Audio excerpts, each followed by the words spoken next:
information in reference to what's going on over there right now. Is how we're headed down the highway.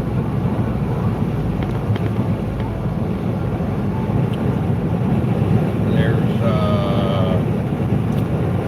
place that I've longed to go to. I don't know how bad this wind is bothering you. Yeah, there we go. I need to be turned around the other way. There we go. That's what was wrong. My goodness. So I am on the highway, guys. I've been on the highway for a minute now.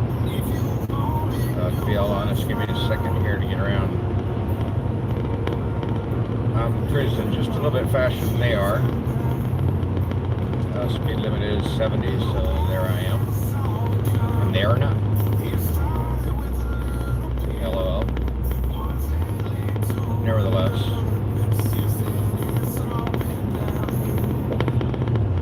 So I got some different information in reference to what's going on down there right now. So I'm not 100% sure what's going to be going on, but the latest information that I did receive is that they will definitely be resuming the revival 15 minutes away in a different location. It's either 15 miles or 15 minutes away from Asbury University. I forget the name of the venue, sorry.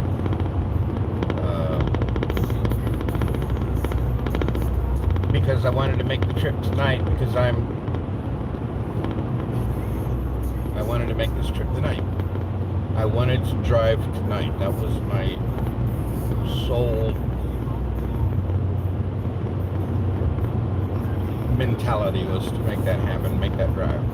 So, in light of that, for those of you that are here watching and listening, and those of you that may come back and watch this later,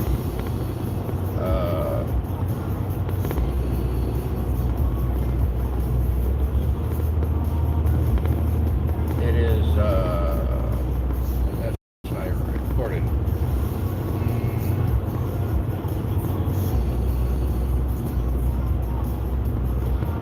Good thing I'm paying attention to my speed.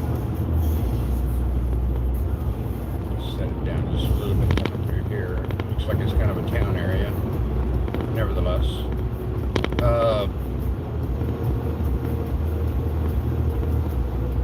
there's a small experience that somebody had shared with me and said that it was really intuitive,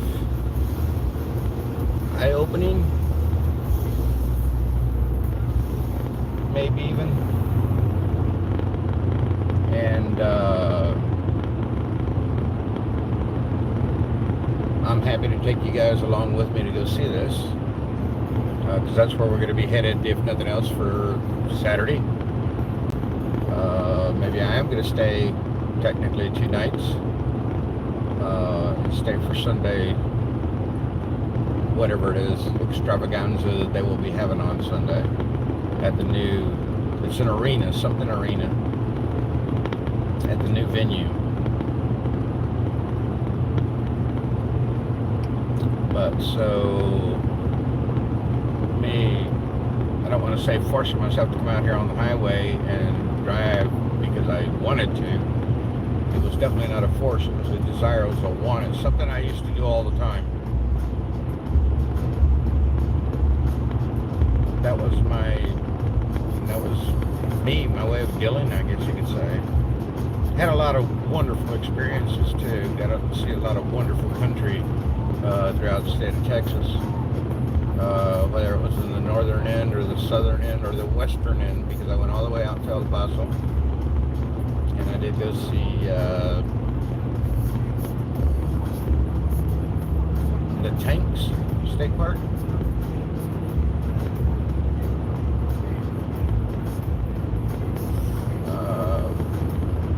There's something else over there because I climbed up to it. It was a hike to get there. It was a good hike too. It was going uphill most of the way. So on the way back, of course, it made it simple because you're going down. So yeah. But I used to do this all the time. This was, like I said, my way of coping, I guess you could say, listening to music, driving down the highway, having thoughts to myself, thinking to myself. Whether or not any of that was good for me, I can't answer the question, but I know it used to help.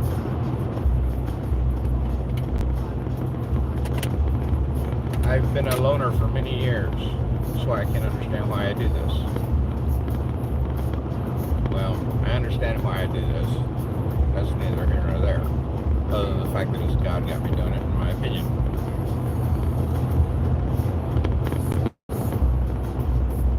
So my alone times were always out doing something. Now I would go down and visit family, but that was a 4-hour trip. So I got to get that alone time in, going down and coming back.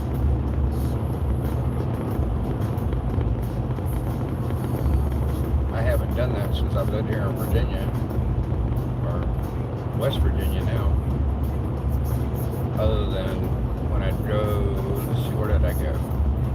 I drove out somewhere since I've been here. In all actuality, I don't think,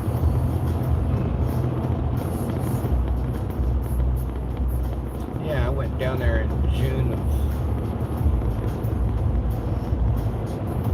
20.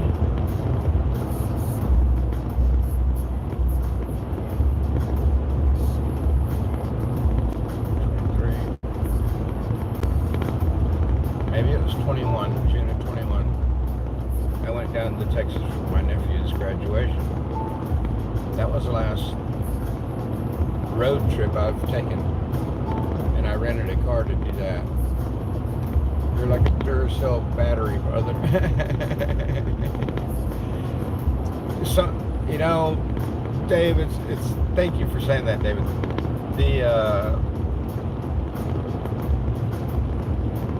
I think a lot of the reason why I have that Duracell battery run the way it does is I took 9 months off of work.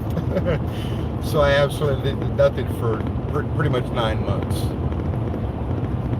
Hey, Gay Woods, how you doing? I can take you to gay bars when I get bars for you. No, I don't go to gay bars, guys. Sorry. Let's have some fun, kitty. Yeah. Okay, Gay Woods. I don't think that will ever happen. I am not that type of person. I am 100% straight. All I like is women. And yeah, we can leave it at that.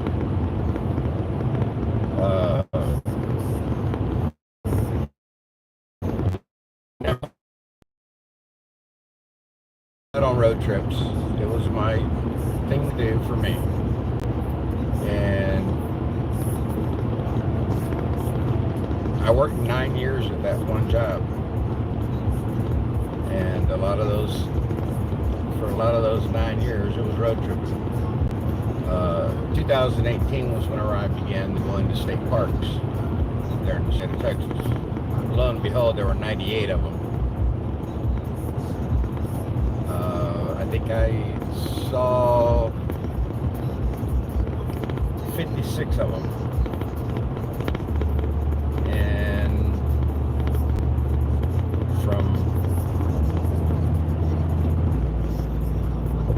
We'll say for the whole year in 12-month period. I'm not even going to try to cut it short.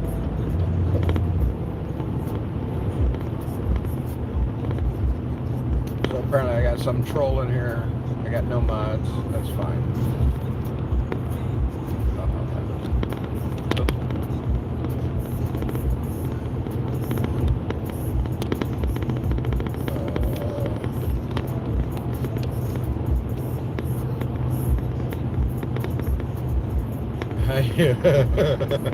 Right? He was in the wrong chat, wasn't he, David? I had to get rid of him.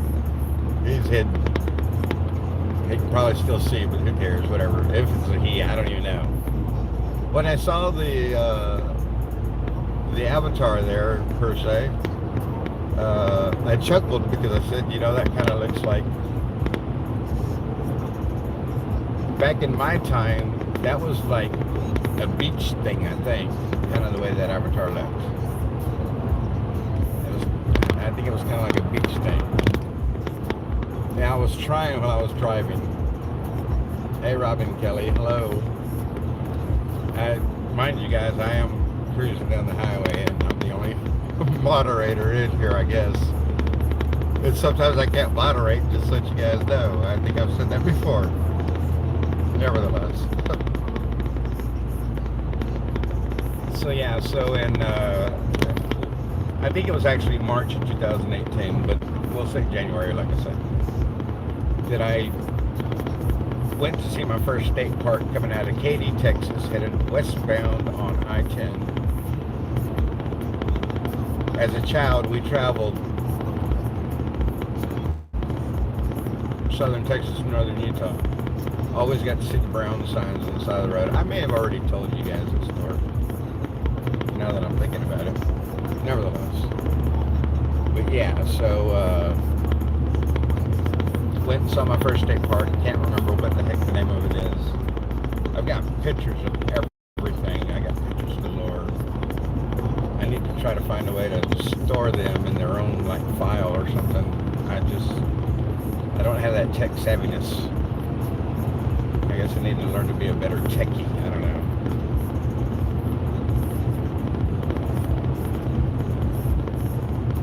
But yeah, so this is something I've been wanting to do. I haven't done it since June of 21. And I'm almost thinking it was June of 20, but I'm not sure. I know that supposedly masks were supposed to be mandated at the venue, which there was a sign up, but nobody was wearing them, except for my family, minus me, of course. I would not put mine on. They argued with me that you need to put it on. I said, well, if I have to put this thing on, I'm not going in. It's that plain and simple. Though I didn't want to do that to my nephew, but that was my whole point. I'm not going in if I have to wear a mask. Which, by the way, saying that out loud, it just occurred to me. So, you guys know I lived here for a long time, back before 2010. I lived here for quite some time. Well, I had a particular dentist that I used here in the front row area. And my kids have told me she's been asking about me. So I figured, well, I'll go ahead and go see my dentist if I can get an appointment. Yeah, get my flipper, get my teeth clean, you know, nice, cool. I would enjoy that. I used to enjoy going over there. I went over there every 3 months. I went quarterly for periodontal cleaning. Some of you might know what that is. Nevertheless, so I get there to go pick up the package of paperwork that I need to fill out in order to her to accept me, I guess, as a patient again. And big orange sign right on the front of the door. Masks are recommended. I was like, well, that's good. It says recommended because I recommend I don't wear one. And so I'm sitting out front filling my paperwork out. To me, it was funny. I'm filling my paperwork out. These two kids get out of the car next to me. First thing they do is don their masks. I'm like, for real? So then a 40-ish year old couple, maybe mid-40s, whatever, they get out of their vehicle and both of them don their masks to go in to see the dentist. And I'm like, this is ridiculous. Are you kidding me? It says recommended. It doesn't say mandatory. I wouldn't have worn one. I would not have gone there had it said mandatory. I will tell you that right now. I would have said, sorry, Dr. Marty, if that's your mandate, I don't need to be your patient. And like I said, I've known her, I don't know, 5-6 years. But anyway, so I get my paperwork filled out. I'm thinking I'm going to go see all these people with these masks on whenever I get inside. Lo and behold, that's exactly what it was. Every person inside had a mask on but me. And of course, what's everybody doing? Staring at me. I was a little bit uncomfortable, but I stood there with a smirk on my face like, I can't believe you guys are still wearing a mask. For real? And I stood there, never even didn't care, really, you know, honestly. I just could not believe it. I just could not believe it. It was incredible. If you ask me if it's cold here, I just happened to see the chat. It's 28 degrees. It was 33 when I got into Maryland. I think it was 35 at my house. I'm out in, I think I'm in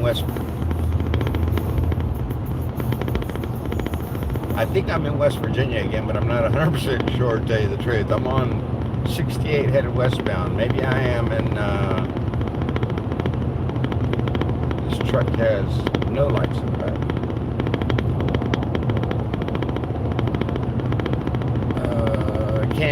Cumberland. Okay, I'm 12 miles outside of Cumberland, so I'm still in Maryland. That truck has absolutely no lights on it. He's right here in that other lane. Watch as we get closer, you'll see his reflector tape for my headlights.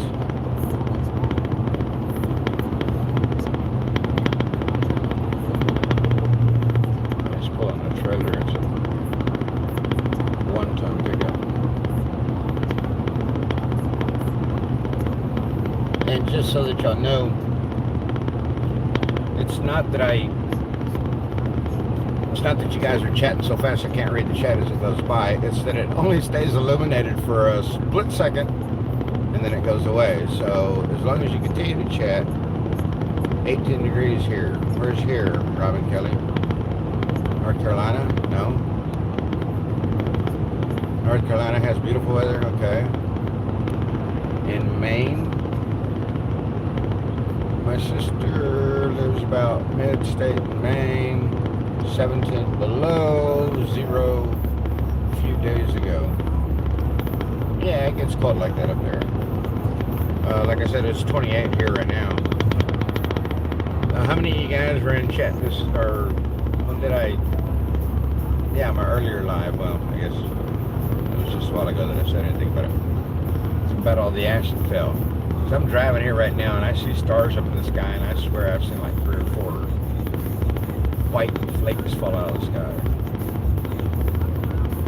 So I didn't tell you guys where we're headed. I don't think. Still the 13 of you here. Well, thank you for being here. So I'm going to tell the 13 of us, 14 with me, Noah's Ark replica in Williamstown, Kentucky. Approximately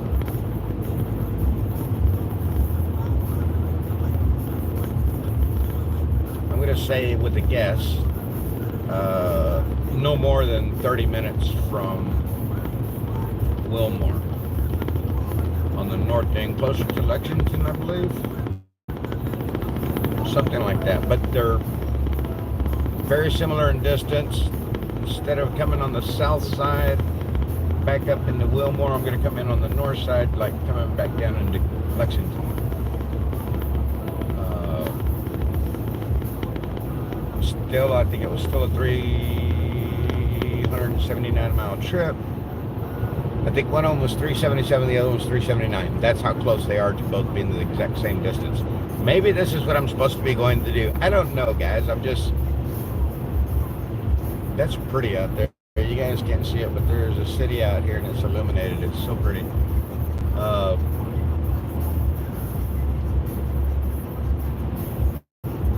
God works in so many mysterious ways in my life, in my being, the way I feel about it anyway. Now, whether or not it's Him, that's exactly it. Whether or not it's Him. Who am I to say? If I feel like it's Him, I should believe that, in my opinion. That's my faith. I know I ask Him for particular things, and He answers those prayers as well. Not all of them. In His time, though, yes. Maybe not in my time. But I believe that He answers all my prayers, honestly speaking, on His time, not mine.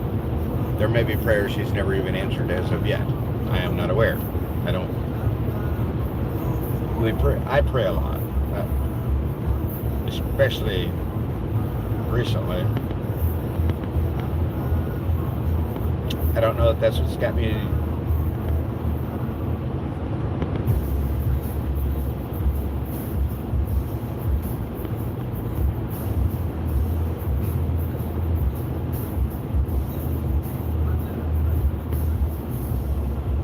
Yeah, see, these are the things that I do when I'm driving down the highway.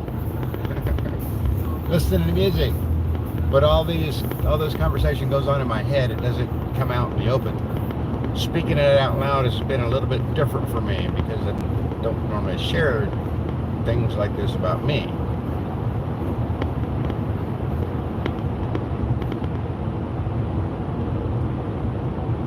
But I guess it's kind of what you guys have asked for, so maybe I'm obligated to do it at this point in my life. Who am I to say?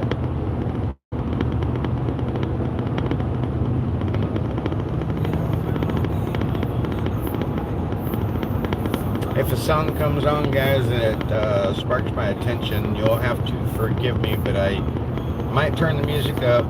I don't know how well it will sound on the speakers. Maybe we should try. You guys can chat to me how it sounds on the other end. I would like to give you advance warning. It might be fairly loud because I do like to listen to my music literally, and I like to sing. I want to believe that I can sing. My kids have always told me that I can. So I kind of think maybe I can. You know, they listen to music just like we do.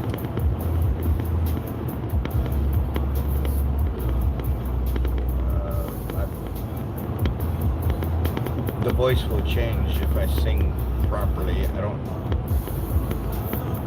I think only a few friends have heard me sing ever in my life the way I need to change my voice to sing. I had a friend that worked for me. There's a lot of tractors out here parked on the side of the road, and there's, I guess the rest area is, or not the rest area, but the truck stop's full up there. There's a truck stop right there. Yeah, I had this guy that worked for me. His name was Russell Crum. And he sang in a band and played the bass. And he had a recording cassette. This was back in mid-90s, 95, something like that. So he brings a cassette so that I can hear. It was, they had just produced it. I wish I still had that cassette, though I don't know how to play it, I guess. Anyway, he was very good, and his voice changed. He had to, I don't know, same thing that happens with me. What you hear me speaking right now is not the way I sound when I'm singing, though I can sing in this voice. But it's different tune or different tone, I think.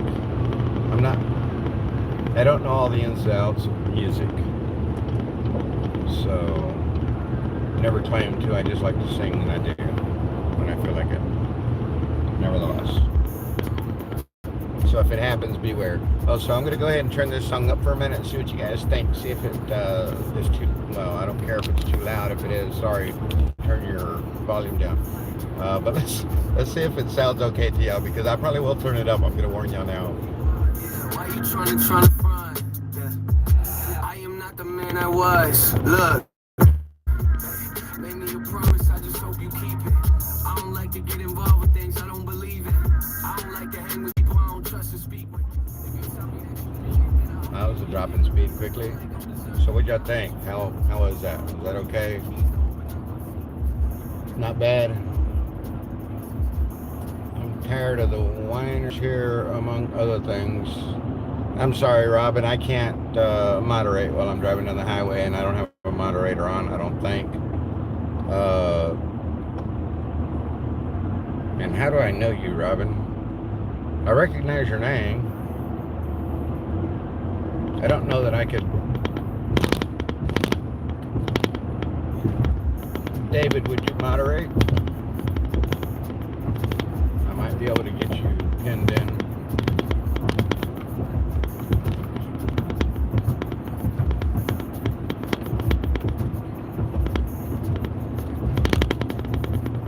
If either of you would like to moderate, David or Robin, I would give you all the opportunity just so that y'all can quote that. Hey, Aunt B. I can't.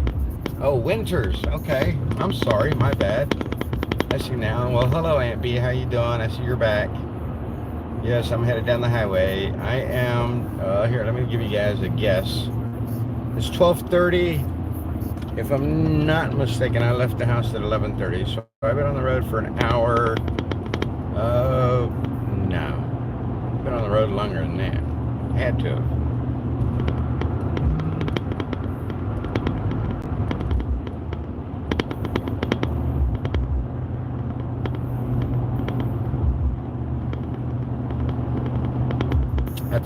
108 miles when I began. I might have been at 138. That makes more sense if I've only been gone out of the house an hour. Because that would be approximately 68 miles or 62 miles. Yeah, that sounds more like it. So I'm probably 60 miles out of the house, headed south or headed west still on I-68 West, headed towards South 79, headed to 79 South. So yeah, that's where I'm at right now.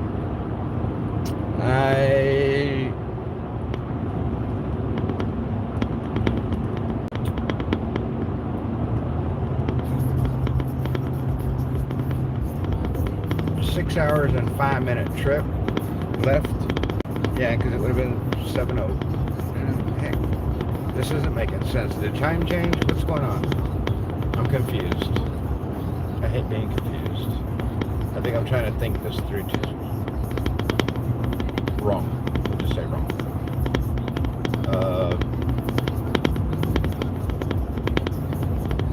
Because it says I have 435 miles to go. I think it's a 387-mile trip. Nevertheless.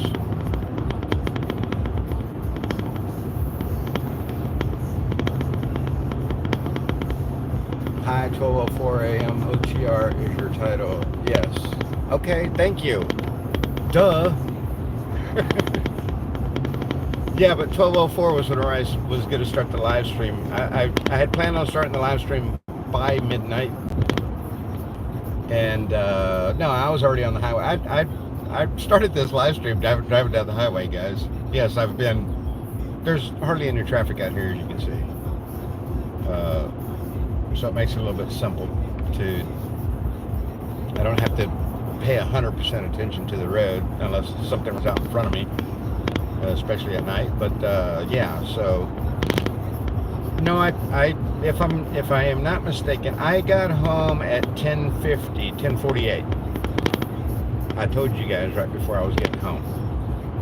I got home, nobody was awake, so I went inside, folded up my blankets, put them in the truck, grabbed a pillow, went to the big trailer, and like I said, nobody was awake, so I went ahead and I grabbed myself a sandwich. I ate a sandwich while I was there. As a matter of fact, I'm drinking coffee because I brought coffee from the house. And yeah, so I was only there seems like only 10-15 minutes. And then I headed out. My reason for going home was to maybe grab a bite to eat, and grab my blankets was the number one reason. And so that's what I did. I grabbed my blankets, put them in the truck, went inside, grabbed my coffee mug, went inside. The coffee pot was ready to be made. Sorry guys, I turned it on early. So I went ahead and ran the coffee, grabbed my 4 cups out of it. Down the road I'm going. Or up the road. Yeah, down the road. West of the road. Here we go. Nevertheless. Yeah, I'm just rambling now because it's after midnight.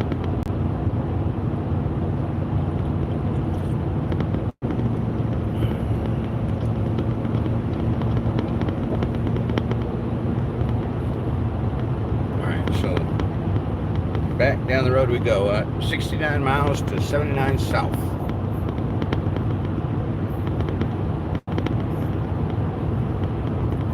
So I don't know.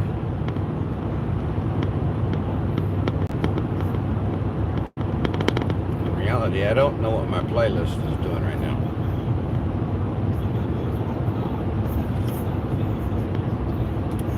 I don't think I've changed it. And I've heard nothing but Christian music playing on it for a while now. Oh, but I'm using my other phone. Oh, that might be the reason why.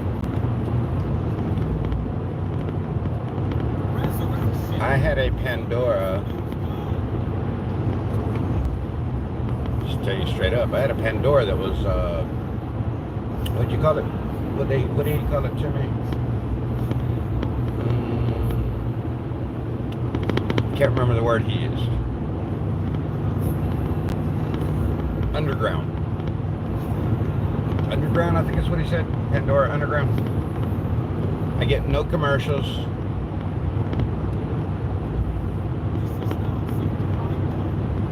And I can skip as many songs as I want. You know, fast forward, go to the next song thing. You know how Pandora will cut you off? You got a limit like 3 in an hour, or I don't know what it is exactly, but anyway. I don't have that with that underground backdoor Pandora, whatever it is. Maybe it was backdoor Pandora. Anyway, I'm running my old phone with the app so that I can be online with you guys live on my new phone. Drunken deer, all you gotta worry about. I know, right? And so yeah, I think it's my old Pandora on that phone, because that Pandora would not transfer to my new phone. I guess you could even call it illegal, I don't know, but I don't, how could that be illegal? I mean, you're just listening to music for real. Nevertheless, I understand, guys. I don't need the explanation. I was being facetious more than anything. So where's Tim Beers? Tim Beers in here? Sorry, I haven't been able to keep up with chat. I'm driving. I'm trying though. Still 28 degrees, guys. Hey, Miss Pearl. Well, it'd be fine if you fall asleep. Just don't make me fall asleep and we'll be good. Right? Yeah. You can't make me fall asleep, so don't worry about that. Yeah. I was just trying to be funny. But I am getting hot. I'm showing 72 degrees in my temperature setting. I don't know if I'm getting hot and nervous because I'm talking to you guys, or if the coffee's doing it, but or because it's my age. I don't know. It might. I'm starting. I have to think about that for a little while now. And there fell another thing in front of my truck, and I swear, guys, there's nothing but stars above me. It could just be wind blowing leaves around. I don't know, but I'm in the middle of a road, at least 20 lanes wide. All in all, you just can't see everything over here. Good 2 or 3 lane median, and then there's 3 or 4 lanes on the other side too. So yeah, that's at least 10. Or more.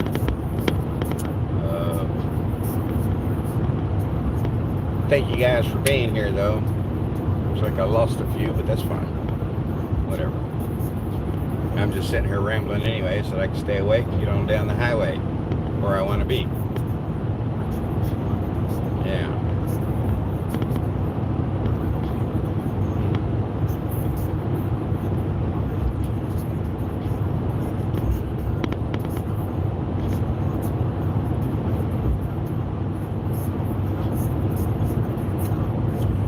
David, maybe that's what's going on. Maybe he's sending me down here to go get re-energized so that this Energizer Bunny can continue.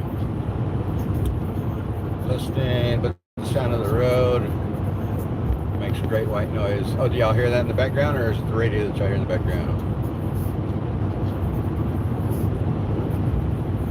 Anyway,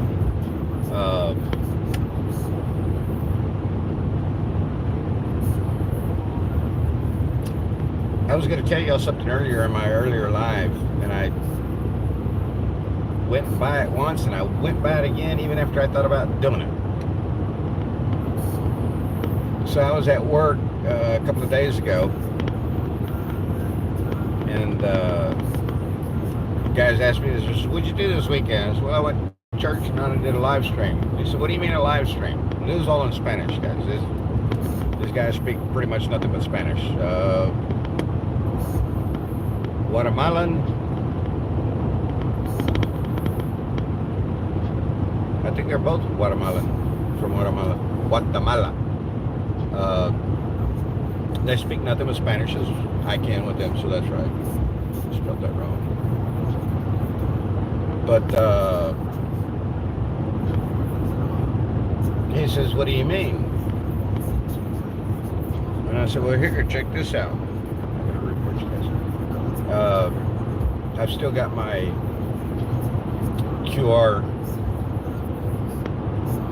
card that was given to me. I don't remember who gave these out. Somebody made a QR code for all of us live streamers in Bunker Hill.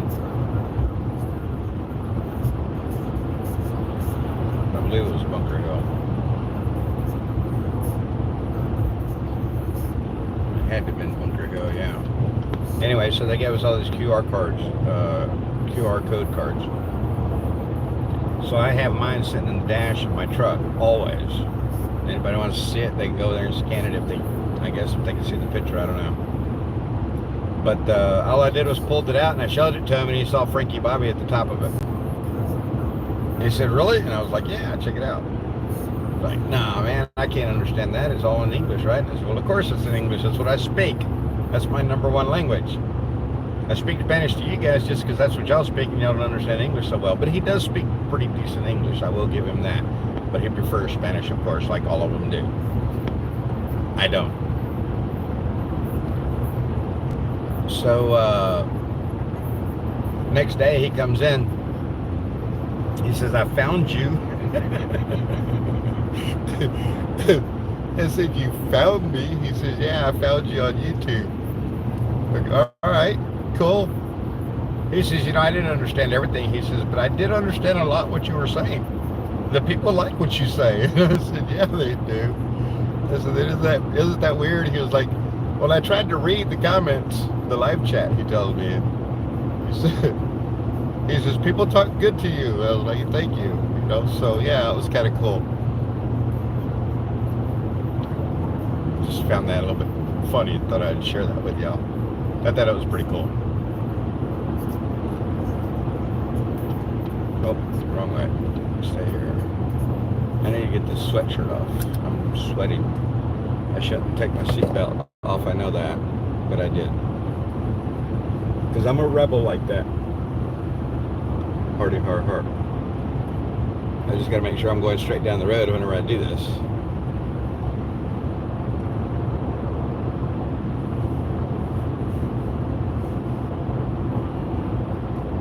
Alright, here we go.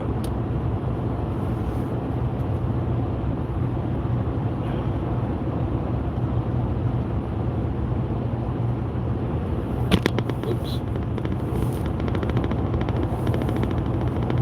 Oh, that feels so much better just getting that sweatshirt off. Can't believe I was still driving down the road with it on. But it was chilly outside. It still is. It's down to 23 now, guys. So it's gone down 5 degrees in the last, 5 minutes? Now it's down 22. Alright. Seatbelt back on. Click. Oh, and now I feel heat right in my face. What the heck?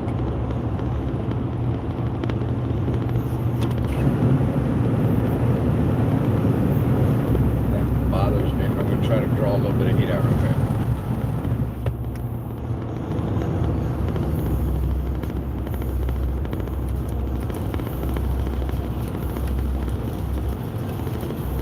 guys might hear a little bit of the flapping of the flags back there.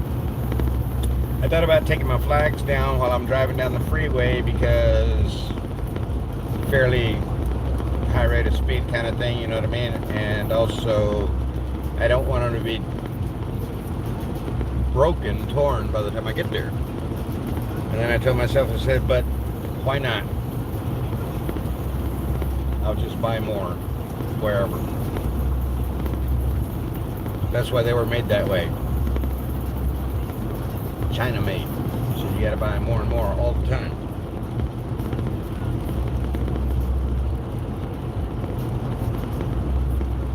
Oh, back up to 20. Thank you guys.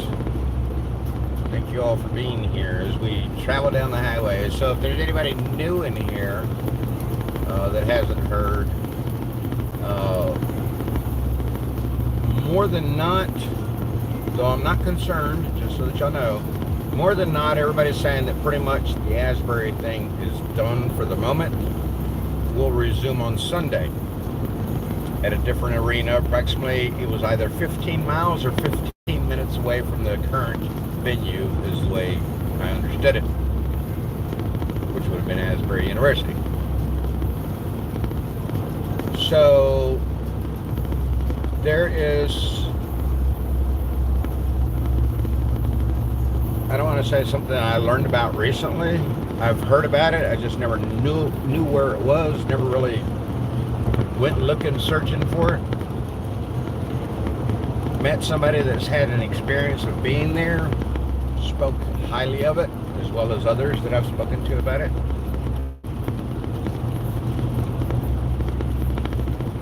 I wouldn't mind seeing it. It would be a cool thing to me.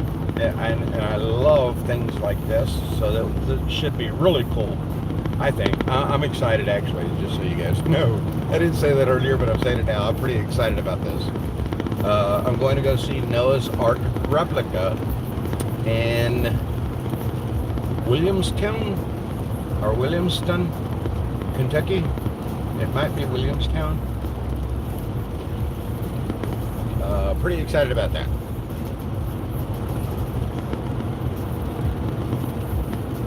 Is that to me, Robin? You're welcome, if it is.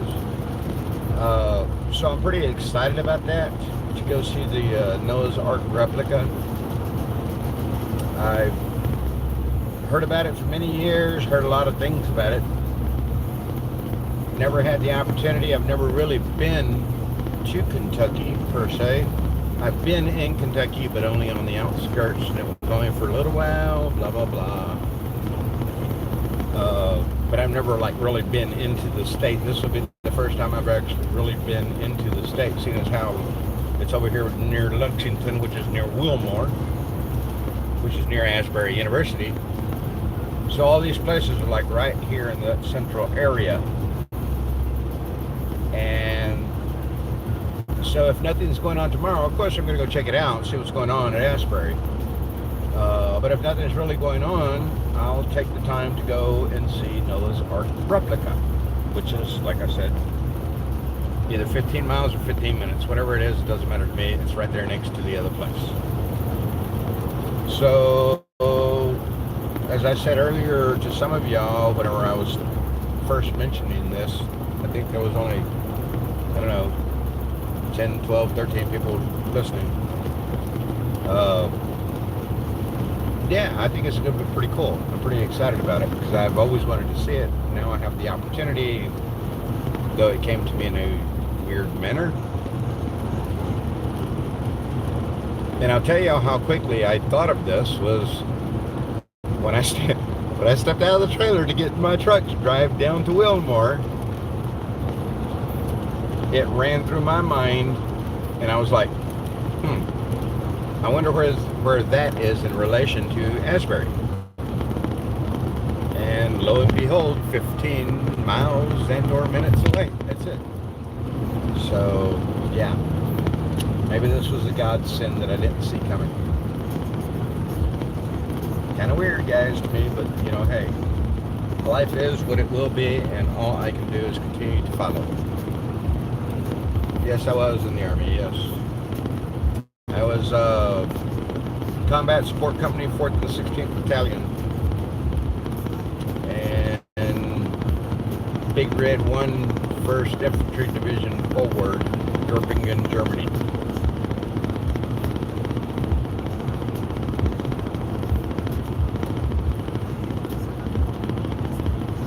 Uh, 1983 to 84.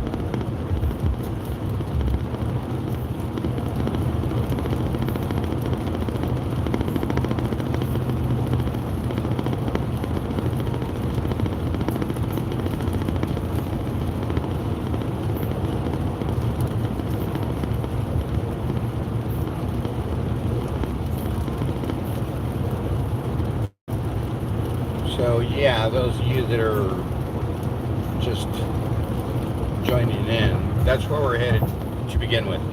I'm still going to Asbury, guys. No matter what, I'm going there. I've got to go there. I just don't know what's going to be going on. Don't know how accessible it's going to be to me. Not really concerned about those things, but I am going to see. We're going to see what is going on. And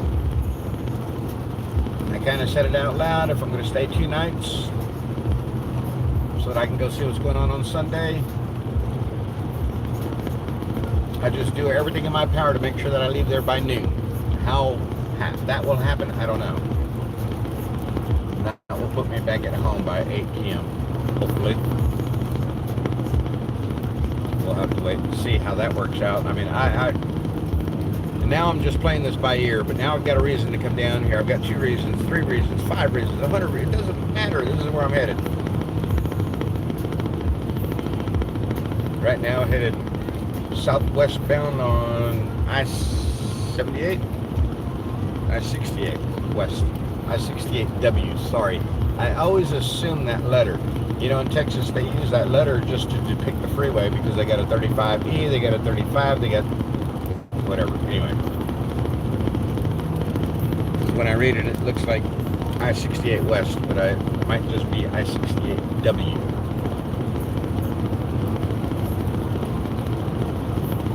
I guess it should be pronounced W, not W.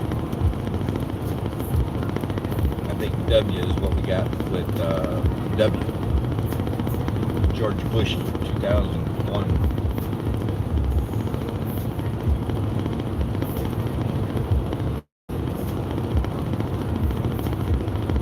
Alaska's first line defense. Yes, without a doubt. But only if it comes from that location. It may not come from that location if you think about it, because first off, Russia's not going to let China come across the top side of Alaska there. And that would be my guess.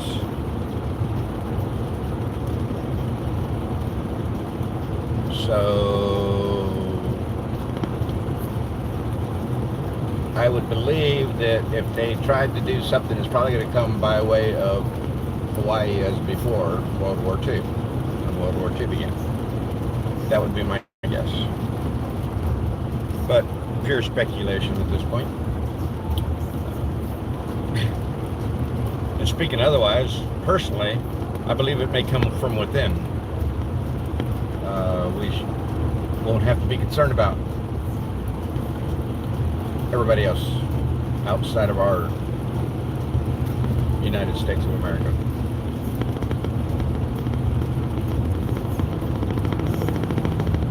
I think personally, I think that's more where this is going to come from in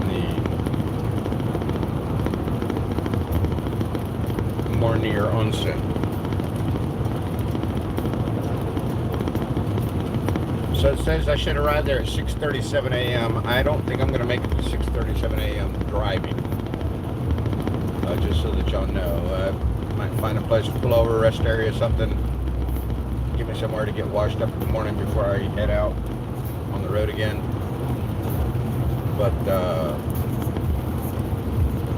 it's 1 o'clock in the morning. I'm doing fine. Don't think that I'm giving up yet. I'm probably going to make it to 3, maybe even 4. My hardest part will be coming from the transition of night to day. That's where I get sleepy. I'm going to say the 4 to 5, 5 to 6 range, 4 to 5 mostly, 3:30 to 5:30 maybe even. Yeah, that's where my sleep gets really strong and hard to get by driving straight like I do. When I came out of Houston, Texas, to come up to Virginia to visit my kids Christmas of 2018, I left out of, pretty similar to what I did here, I left out of Houston at about midnight 30. Well, it had to be midnight because I got here at 9:30 the following night. So it was a 18 and a half hour trip, if I'm not mistaken, total. Let's see. 9:30 would have been 21. No, I guess that would be like a 20-hour trip, 21-hour trip. I don't know, something like that. I remember it was a long trip, and it was straight. I drove straight through. I didn't stop. I didn't sleep. And that was after doing a 15-hour trip earlier that day with 3 hours of sleep, or 3 hours of rest. I had gone to a Dallas Cowboy game because I was a season ticket holder over while I lived over there in Houston. And we had left, I had gotten up at 4 o'clock that morning because we left at 5:30. And then I got home at 8:30 that night. Went in, laid down, rested for 3 hours, 3.5 maybe. Got up, took a shower, and on the road I was again, headed to Virginia. And did a straight trip. You know, it really sucks right now is that I was, it just dawned on me that I don't have my cross, my star, or whatever you guys want to call it, my lug wrench. I hope I don't need it. Oh, I'm even more straight than that. Uh-oh. All I can say, guys, pray for me. Now that I'm thinking about it, oh no, that really, didn't think about it that way until now.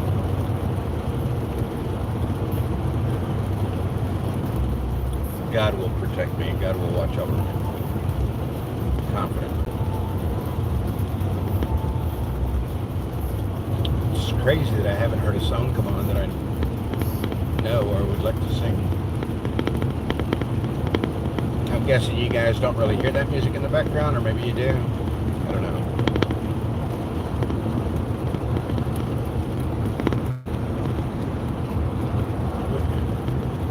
Another curve. Nope. Okay, cool. Need thousands to enlist, and the youngins aren't going to. No, they're not. David Thompson. It's almost scary to say, but I honestly, personally, the Chinese said it best. We cannot invade the homeland because there is a gun hiding behind every blade of grass. So if you honestly think about the possibility of military depleting, the people are aware that we're still armed citizens. It doesn't mean that we won't have fighter pilots or things like that that can still secure our airspace. I mean, we've got all these missiles and stuff nowadays too, you know, your Minutemens and your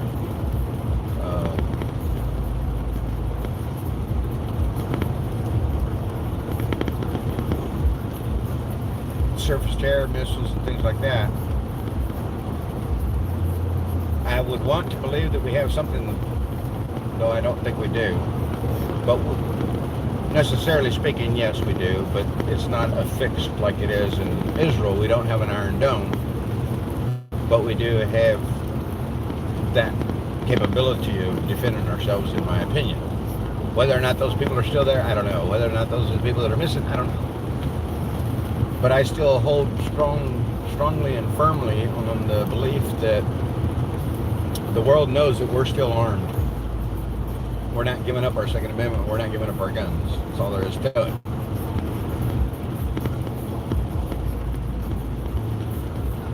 in and of itself, I believe that is a major protection to the U.S. of A. That's my personal opinion on that. So I don't think that they're going to try to come in and invade us. They've already done that from the southern border.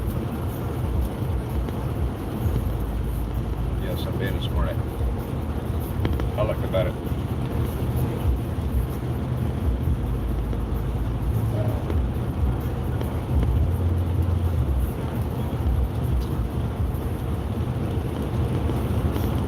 But yeah, so this is pretty cool that you guys decided to come down the highway with me. How many of you guys are on the West Coast? So it's still, I guess it's not really early on the West Coast anymore, right? 3 hours away. It's 10. I guess it's 10 o'clock at night. Yeah, because it's 1 o'clock in the morning over here. God's with you, Bobby. Thank you, David. Nobody can be against the brother. I got you.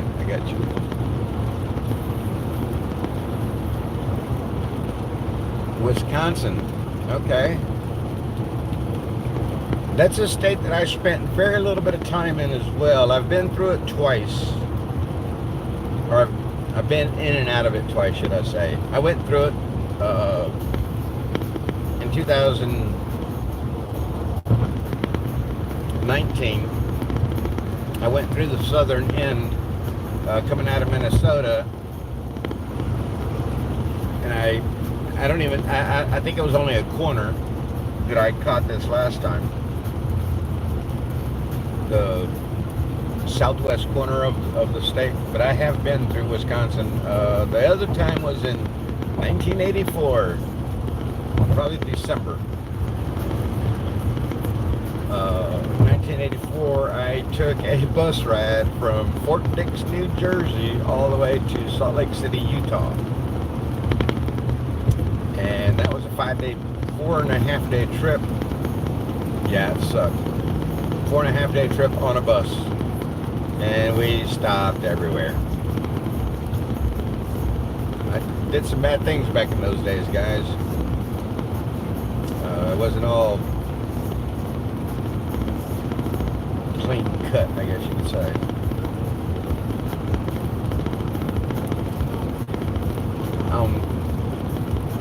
I dare not share that story. Oop, copper.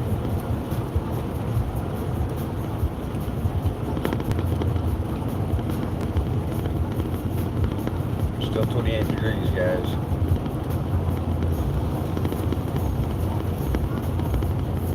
Oh, trying to get an oversized load up over the mountain here.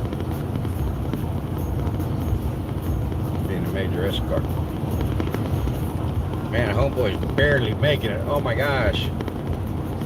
That's right, guys. I saw that driver's side front tire. I think I could count the lug nuts on it. It was moving so slow. Literally. It was like he was barely moving. Way north, have tons of snow, 10 degrees. Woo. Well, it's down to 27 now. I just came up on top of this mountain. So, but yeah, it's a little bit chilly up here as well, or down here, whatever you want to say. It's 26 now.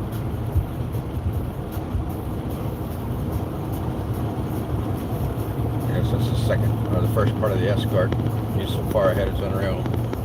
25. Temperature's dropping quick, guys. That's crazy.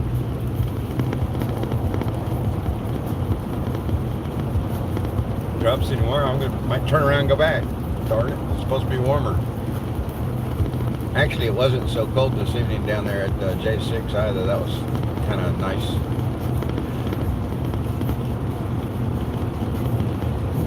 That was the reason why I thought about taking both jackets whenever I first was getting out of the truck earlier, was because it was supposed to be pretty cold, and it didn't wind up getting as cold as it was supposed to, so that was kind of cool. 17 feels like 11. And you hate the cold? I like the cold. The older I'm getting, I don't think I like the cold as much as I used to. Maybe I do. A lot of people think it's kind of weird. I just entered another state, so I'm out of West Virginia now. A lot of people think that it's weird that I can run around outside. Yeah, I'm headed right back into West by God, Virginia. Isn't it crazy? It brought me north out of Bunker Hill, out of my home. Brought me north to 70 to bring me around to 68 to bring me back down 79. I think is where I'm headed. Yeah, 79. Said it was the shortest route and the fastest route and the most economical route. So I was like, okay, let's go. I thought for sure I was going to be headed south on 81, but that wasn't the case.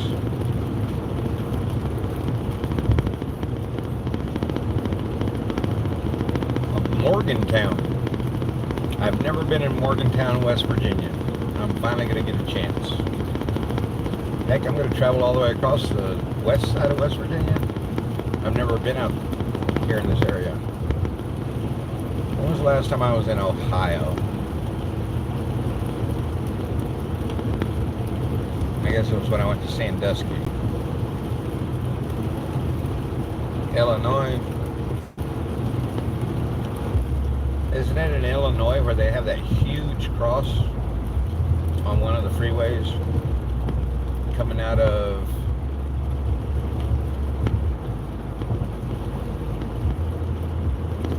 Missouri, St. Louis?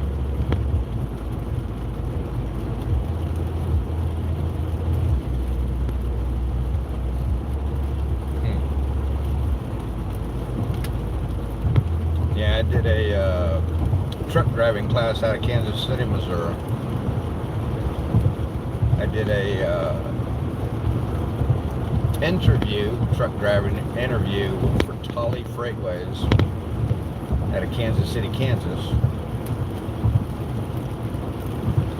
But a friend and I, we had traveled across from Kansas City, Missouri to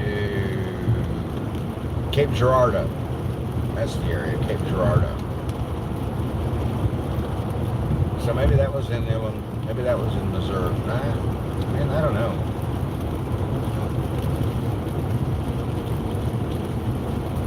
It may have been in Missouri. Maybe that'd be something I can look up. I don't know.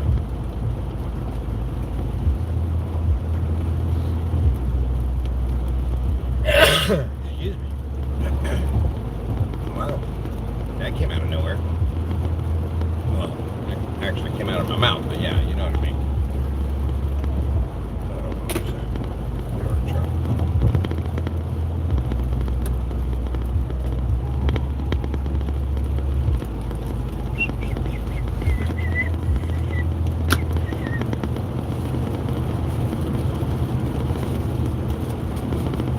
I like this song, but I don't know the words to it. But it's pretty. It's by Keena. Man, did I get that everywhere?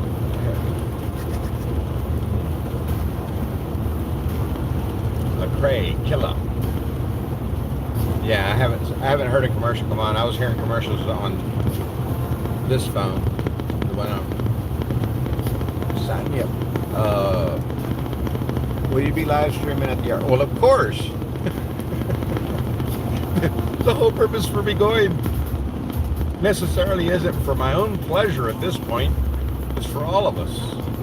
You guys asked me to live stream. I'm going to live stream. I'm probably going to live stream all weekend, guys. I don't know. I mean, maybe it's reminiscent of TPC days when we were live streaming every chance we were on our phones.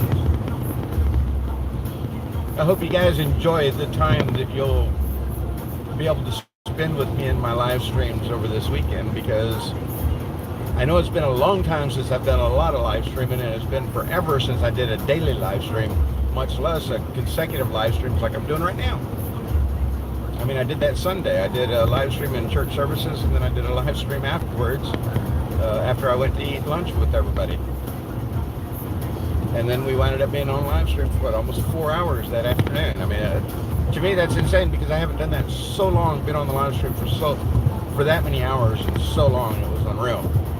And to having done it that day and felt the way that I felt afterwards is what made it apparent to me that maybe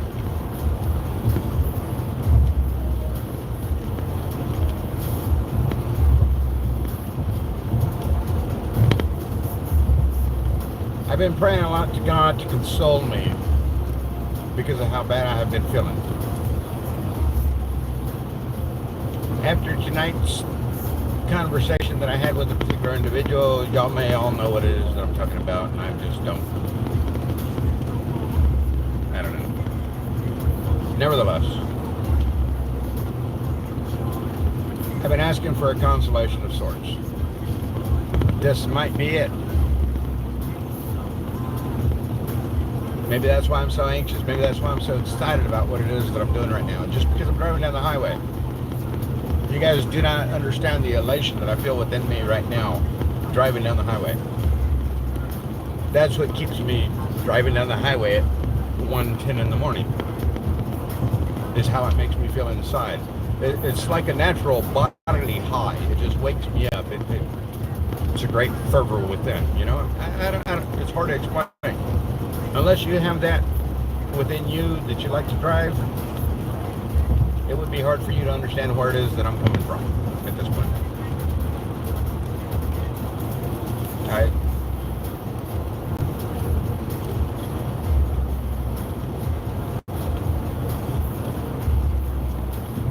God gave me a moment, in my opinion. Again, I wrote a comment, something similar to that the other day. Oh, it's in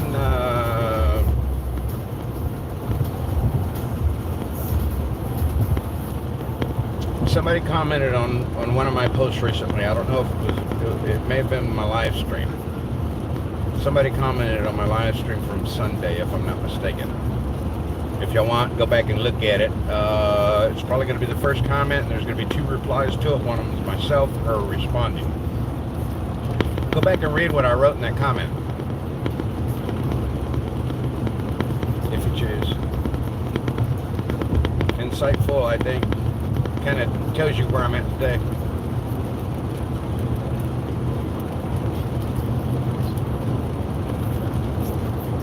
So the reason why I've been praying to God for a consolation is because I necessarily right now I'm broken within.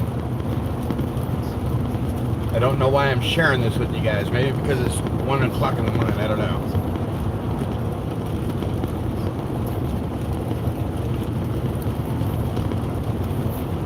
I practically begged my audience on Sunday to pray for me. More so, I was texting with my mom, which we don't do often. I was texting with my mom the other day. I don't remember what day it was. It may have been Sunday also. I don't know. But she was the first one that asked for prayers that day. I've never asked anybody for prayers, really. I mean, I know I've said things to you guys like, you know, pray for me because I'm burning the candle at both ends. You know, I need my energy, blah, blah, blah, blah. But I don't think I've ever asked anybody to pray for me because I'm hurting inside, because I'm broken right now. I feel broken. I felt broken. I don't feel so broken anymore. And the reason why I don't feel so broken anymore is because I have you guys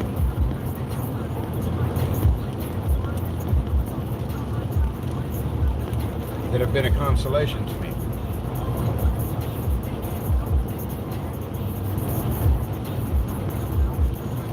There I was repeatedly asking God to console me when He had already given me the device to do it myself. In my opinion, you guys. Yes, that might be deep. Yes, I don't like to go deep like that, but it's 1:15 in the morning. Who's listening? God only knows, because some of these videos get over 2,000 hits. I don't know. Wow, my audience has grown to 24. People just now waking up. I don't know. That's a joke, guys. Thank you all for being here, is all I can say. Thank you all for being here.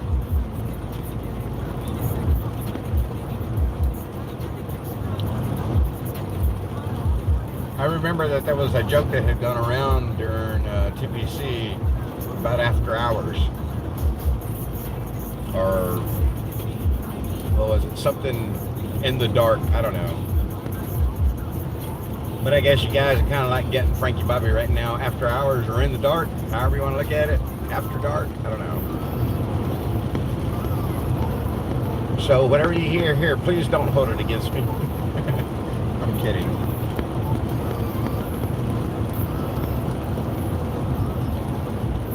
Why is this comforting to me, guys? Why do I, after dark, is that it?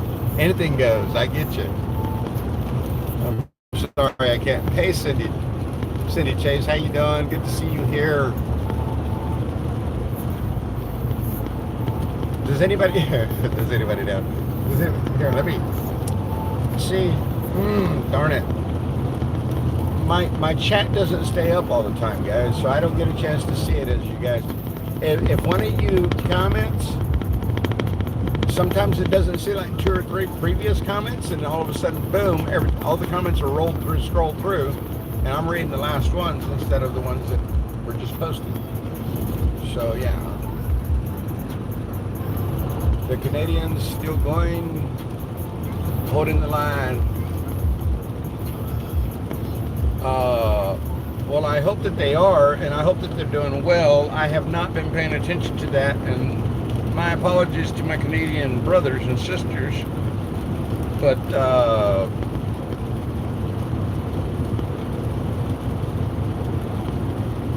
not trying to diss any Canadian by any means, but we're actually got a burning country right now, just like you guys do. So we're kind of, love you guys, care about you guys, hope that y'all can fight to win this fight just as much as I hope that we can. And I hope if it comes right down to it, we all have to join as brothers and sisters across two countries on the same continent, that we would stand side by side, shoulder to shoulder, and show them who we are. Yeah, exactly, Cindy Chase, exactly. That's why I'm saying what I'm saying. I'm not, it's not that I'm not paying attention to them. I hear about it all the time. I see it on Twitter channels and my friends here at home. They always keep me apprised to current events because I work an 8-hour job. I spend 10, 11 hours out of the house every day. And I really don't have all that time to be on social platforms. I do make time for them, I just don't have that much time for them. So it's hard to keep up with 100% of the current events. A lot of things that I miss fall through the cracks. Get home, they're sharing them with me, or they shared them with me throughout the day. I hadn't had an opportunity to go back and look at it, so I will, when I get home, I'll sit in the truck outside for a minute just to unwind from that hour drive. It sometimes can be a hectic when you're doing 70, or I'm sorry, when you're not doing the speed limit. And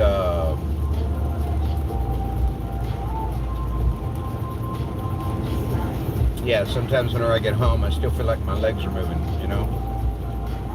that antsy feeling. I'll sit there and I'll watch a couple of videos, maybe look through a little bit of Twitter, maybe, go on the various social platforms, whatever. Listen to a little bit of music and read or listen to unwind, and then I'll get out and, continue on with the rest of my afternoon. Lots of things I need to be doing and taking care of, and I am not.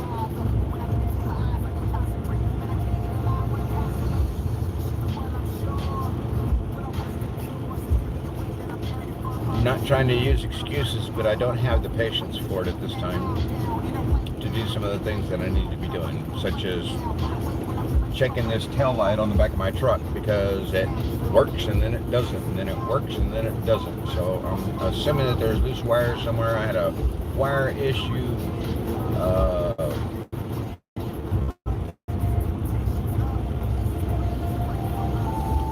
during the time that my truck was really not being driven because I was without a job for those 9 months. And I had some wires chewed in the back. That might have something to do with my taillight. I haven't gone back there and looked yet, but yeah, that's something I need to do. But mentally, I want to say mentally, I can't bring myself to do it because I don't feel like I can cope or deal with that right now.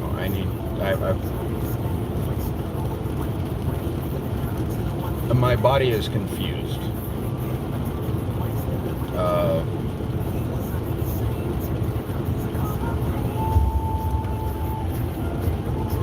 Those of you that are my age or older, you all know that your body starts doing things on a regular basis, a regular cycle. And those of us that are of an older age recognize when some of those things start changing, or something's out of whack, something's not normal per se. Though nothing about the human body is normal, but just trying to be a little bit discreet about what I'm talking about. But there's a normal, and if it's not regular normal,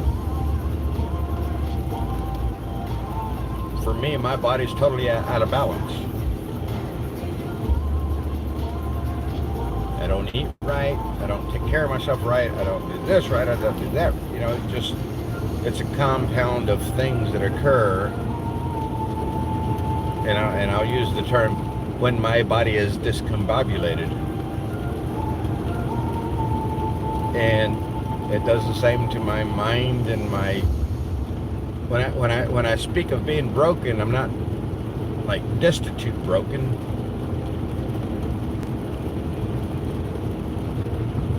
More of a mental, emotional broken.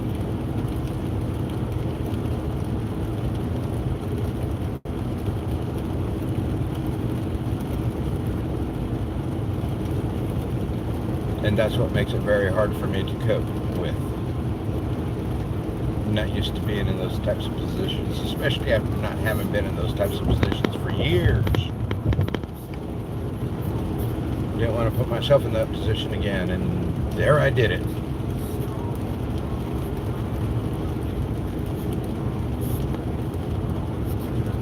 If you will, one of the arguments that I have with God. Why? Why? Not that I expect an answer, it's just I have to speak who I am. I have to speak the way that I speak, and I say the things that I say, and I respond the way that I respond because that's who I am. God understands me, I believe. That's all that matters. God understands me whenever I speak with Him. And it's not necessarily just in prayer, you know, starting with a prayer or you know, a lot of you have heard my prayers. My prayers most often start with my most gracious Heavenly Father. I don't speak to Him like that all the time. Sometimes I'm driving down the road and I'll be like, God, really? Why? Why me? Why did you do this to me? And I do that all the time. But I also have moments whenever it's most gracious Heavenly Father, thank you for this day. A lot of those times as well. But like I said, a lot of times it's just, God, why me? Why did you do this? Why did I have to go through this again? Why am I going through this in my life at this stage in my life at this age? What would have... I know the answers. I just say it out loud because it's something that I need to do. I understand that, and I'm not trying to say He did, Cindy. These are the thought processes that I have. This is what I go through. I'm not asking for whys, necessarily speaking. But these are the things that I go through, that my mind goes through whenever things like this occur in my life. Because I depend upon my God. And I believe that God helps me through everything. He does. He helps me through everything. He makes me stronger in the end. Guys, I am literally sweating in my truck and my temperature's at 71 degrees.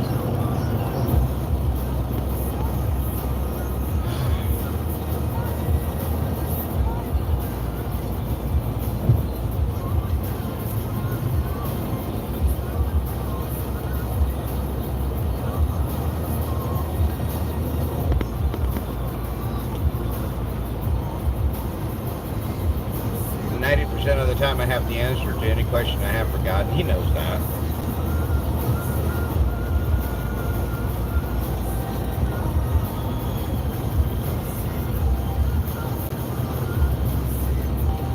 But for me and my faith, that's what he's there for.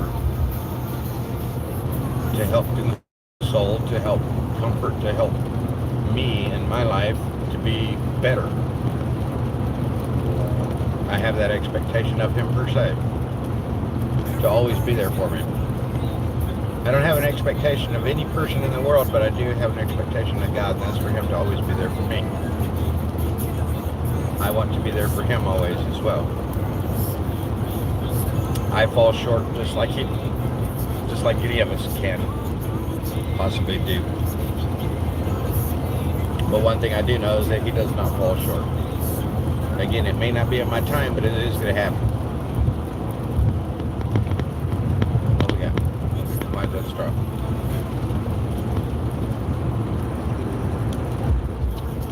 Yesterday, hubby was having a meltdown by keeping things to himself. He wanted to crash the tractor trailer. It happens with all of us, Cindy, unfortunately. For me, those are times that make me stronger, more than not. I hope I always learn from those instances and situations. Most of all, I hope I learn to never do them again. When something hurts enough, you're guaranteed to learn not to do it again. It's kind of the way AA works on things, NA, whatever. I will say this out loud.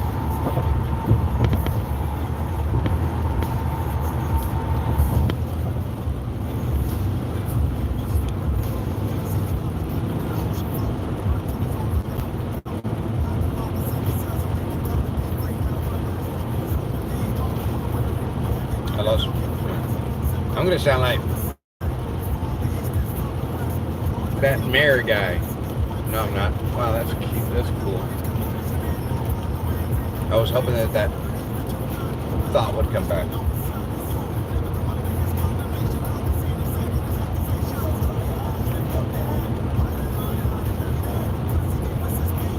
Yeah, I lost that one. Sorry, guys.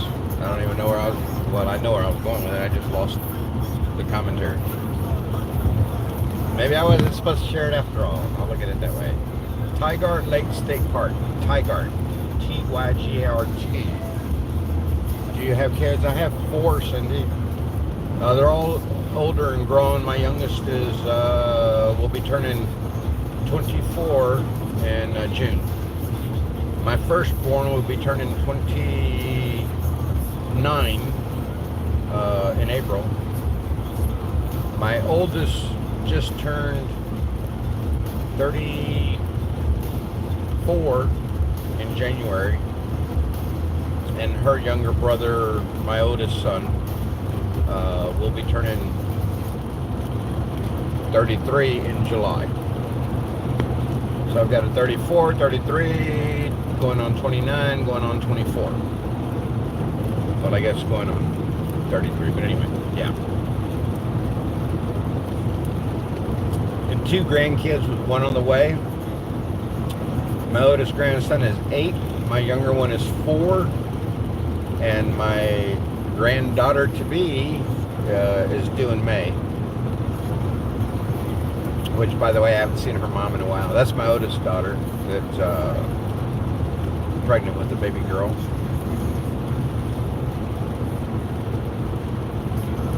So, yeah. So I'll have 3 grandchildren within the next couple of months, few months. Pretty excited about that.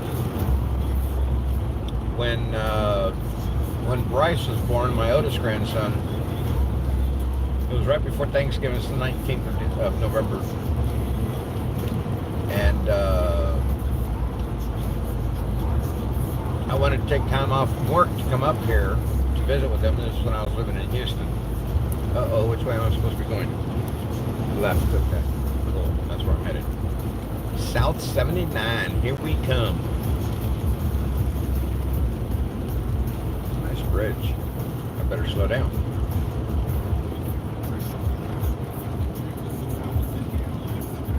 But it was right before Thanksgiving that year. I think Thanksgiving was like on the 22nd or 23rd that year. 6 days after his, maybe a little bit later. 6 days after his birth, I arrived to come and see him, to come and visit.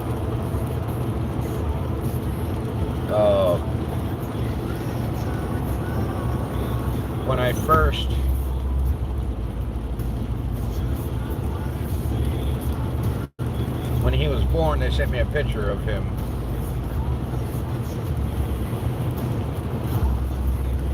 What was really wild about it was that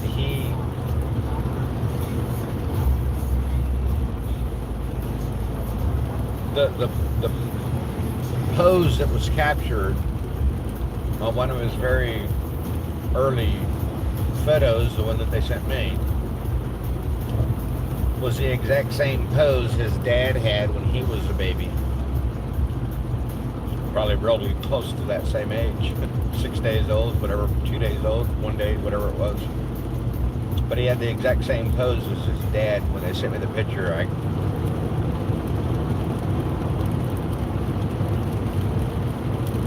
just immediately started crying my eyes out. Don't know why. I was just overwhelmed with that visual moment, knowing that was his son, looked just like him. Yeah, it literally took my breath away, kind of thing.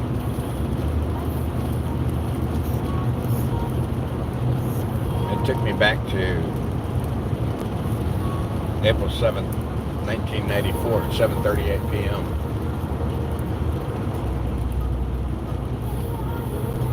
That 9-pound, 3-ounce baby that my wife had just had, or she was my girlfriend at the time we were living together. But yeah,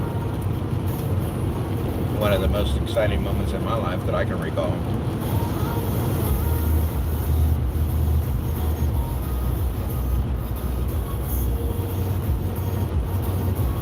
But yeah, it took me back to that moment.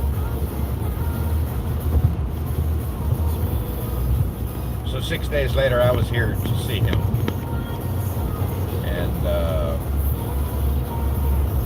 yeah, maybe I'll post a picture of me holding him, cradling him in my arms. I used to cradle his dad the exact same way. It was the easiest way to hold him.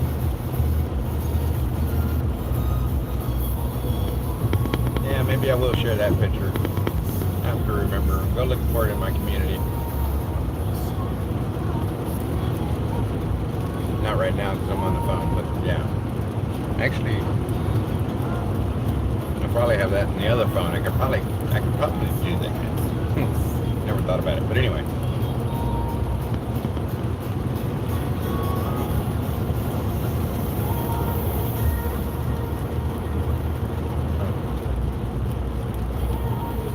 Mile marker 144.5.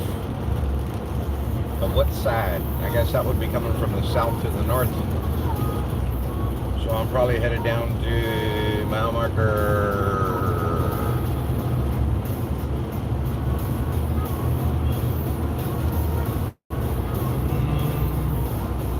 38. Let's see. They don't have the mile marker up yet. No, I got a lot further than that. I got 142 miles to go. Wow, so basically I'm going to the end of this road. Cool.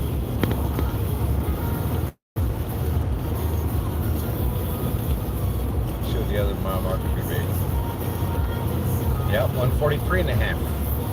So literally I'm going to the end of this road because I have 142 miles to go to catch 64. Kind of neat.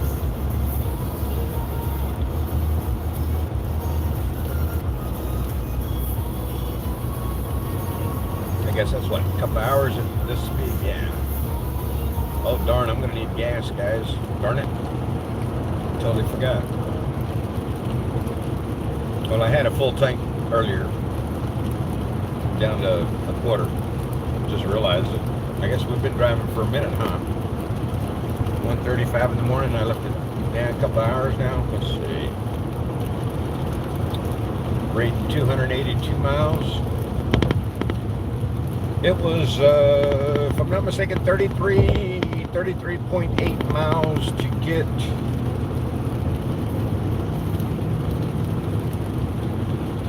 from work to the Gulag.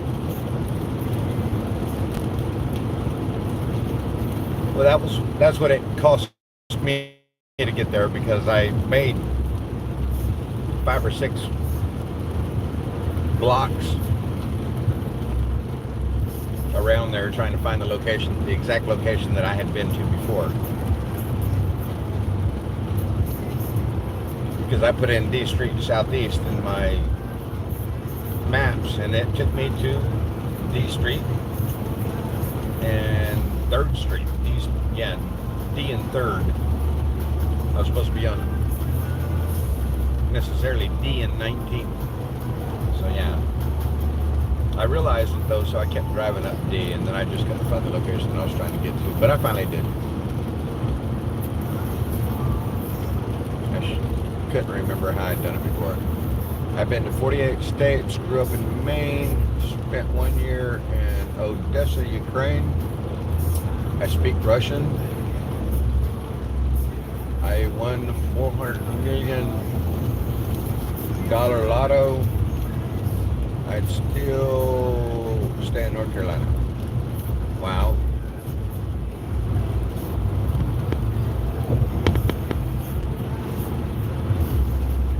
Crickets Fort State Park.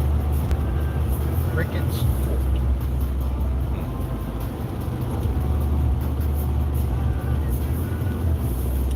So I really haven't heard anything about what's going on over in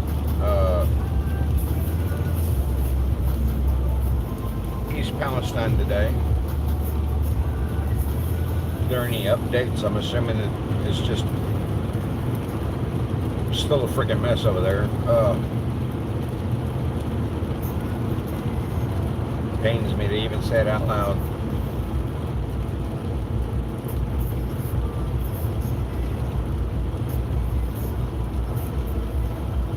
But nevertheless.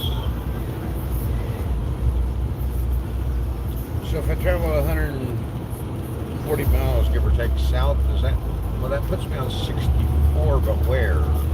Charleston?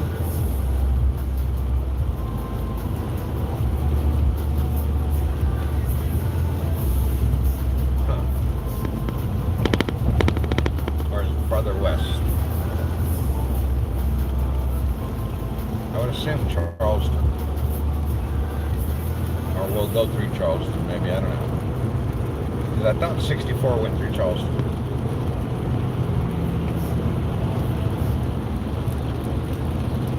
Been a while since I've been down in that area. Went down there and worked for a little bit. Worked in an old folks home down there. It was being built. Went and did some startups, set some units on some roofs, did a few things over there.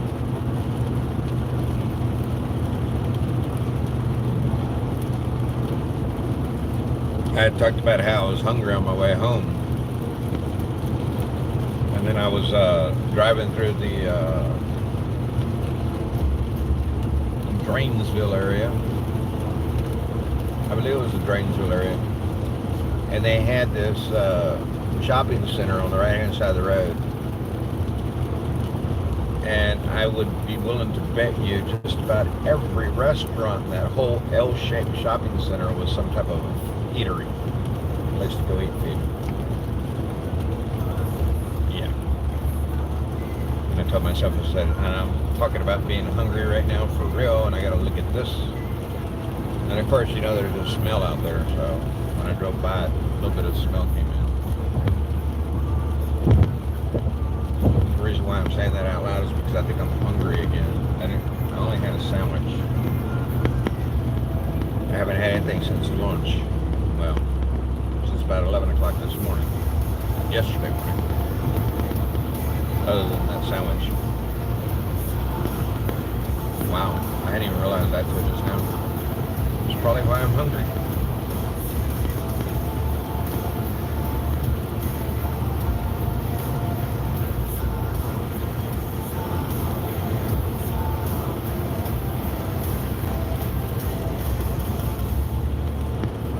It was cool seeing everybody over at J6 this evening. Lori B, Dave Valentine, Stormtrooper, of course.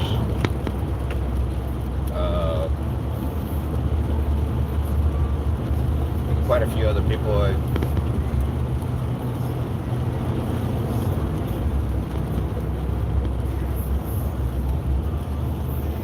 Digits hotspot. That doesn't sound right.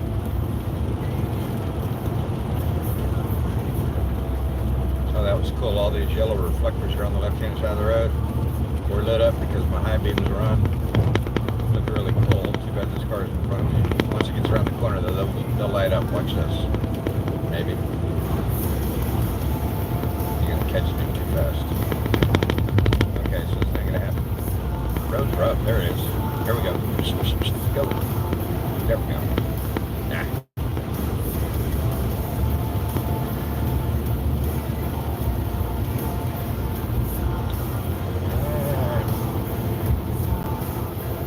Coming through here a little bit quick. That's probably why I'm catching him. This is a construction zone. Lane shift ahead. So I didn't see any slow down signs. I don't know. So that might be one there. That does say 55. Close enough.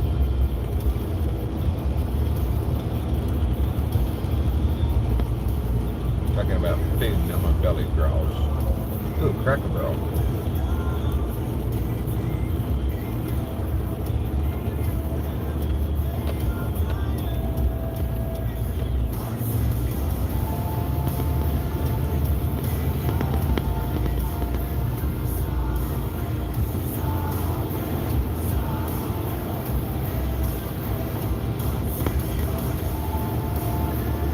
Yeah, the yellow reflector really shining out. Oh, there you go. High beams across it.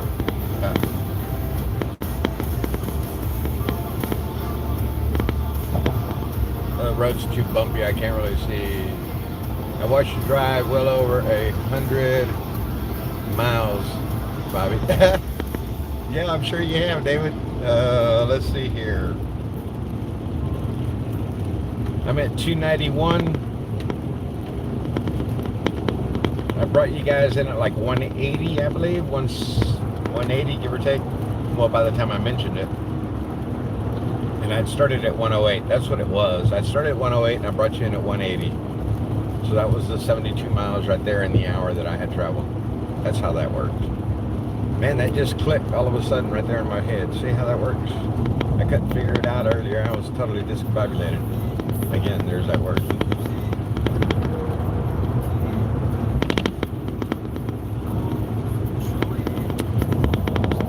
I'm often surprised at how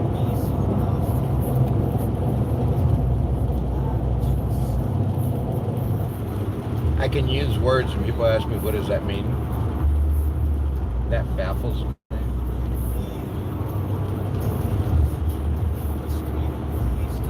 I guess I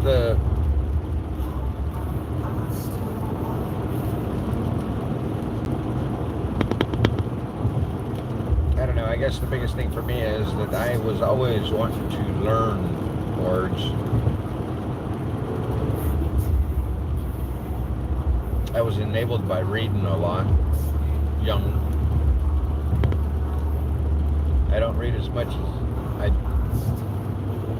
maybe as much as I'd like to, now that I'm older.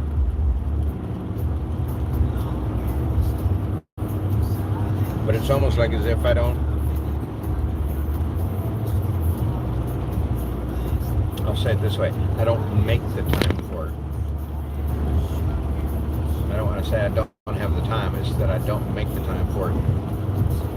Usually probably because I'm doing something for someone else or trying to do absolutely nothing at all and take time off. It's always one extreme to the next. To me, it doesn't seem like there's a good balance there sometimes. By the way, my body acts with me, reacts with me. Like dealing with this back right now, I mean, I can do anything I want, but I'll suffer for it. Or I can try to, almost want to say baby it, or just be very careful rather. And it will go away eventually, quickly. Quicker than if I re-aggravated it, that's for sure. Especially the way it hurts right now. Not right now, but you know what I mean. Since it started hurting again. It was only the second. Now there's a third full day. My goodness, really? Yeah, because it was all day Wednesday, Thursday, Friday. Wow.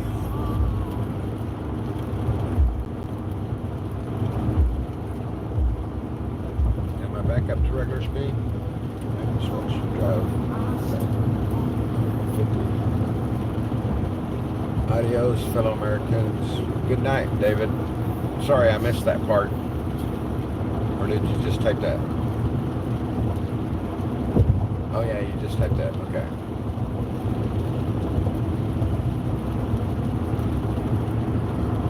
Well, good night, everybody. Miss Pearl, Dave Thompson, and whoever else might be going to sleep. If I missed you, I wish you a very good night myself. And thank you.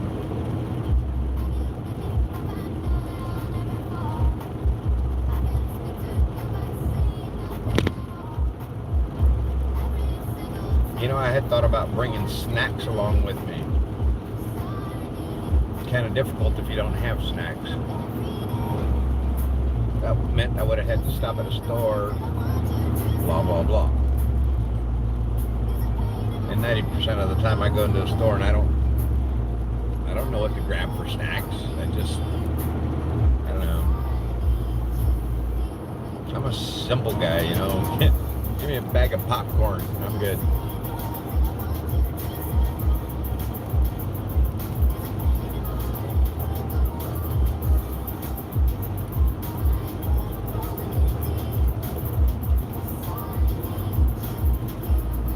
I've literally been live streaming for an hour and 45 minutes. And like I said, I think I may have left the house around 11:15 or so. I don't know, I wish I'd have marked it. Do I have a timestamp of something somewhere? Did I post something in the community, guys? If I posted something in the community, that may have marked the time that I left, maybe. I don't recall.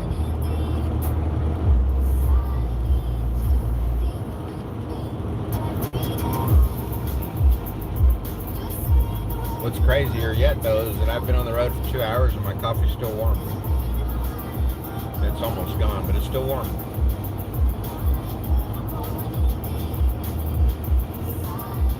Saltwell Road, Shinston.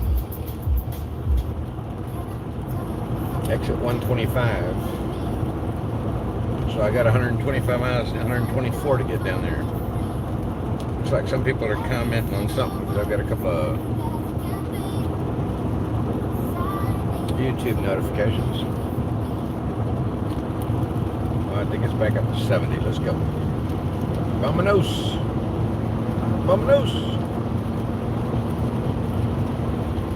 This guy alongside of me is thinking, why would he do that? Well, because I didn't realize the speed limit had raised again. So here we go. I'll get back up to speed and you can do what you choose. Just go around me, just get behind me, whatever. There, I'm set.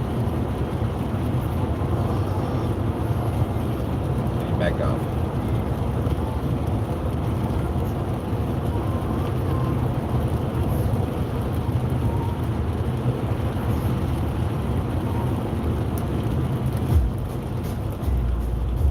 Back up to 70. All right, cool. sorry, guy. I wasn't trying to do that. It just, it's when I realized.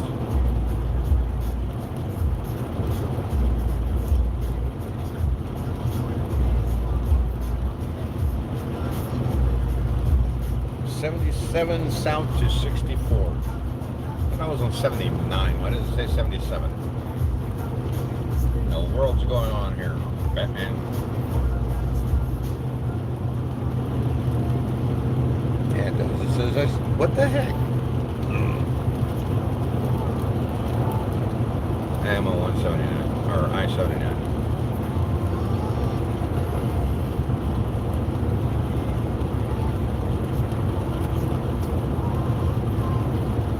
Gonna have to stop and take a break. Probably at some point. Oh shoot, I need gas. Darn it. Why did I forget again? Rest area, next right. Said that out loud. Darn it, I just came from town. Where's another town? Well, I see a sheets of the road here. I'll stop at sheets here in a few. I still have a little bit. Well, almost a quarter tank. So it's not that long.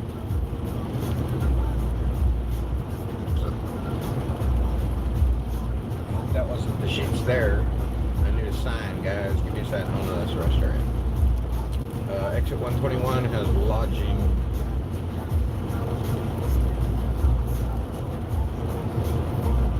But I didn't see any service stations.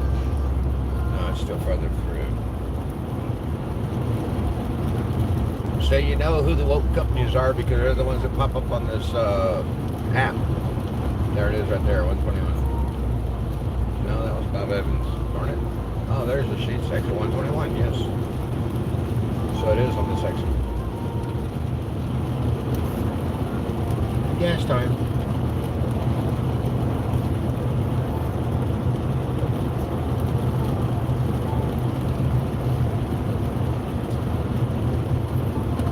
What's funny is I finished my cup of coffee. I can grab another one while I'm here. If I want. I don't think I want to. I think I want water.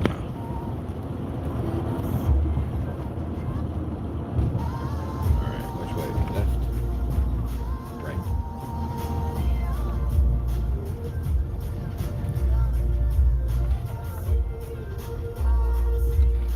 Yeah, I came up on that quick.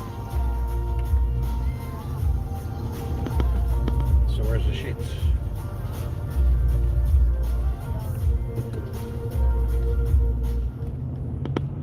It says this way, but I don't see it. What in the world?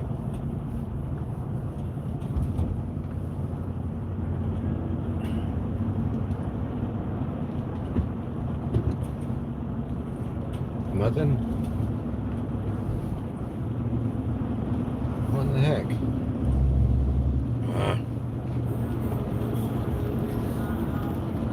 There's Kina again.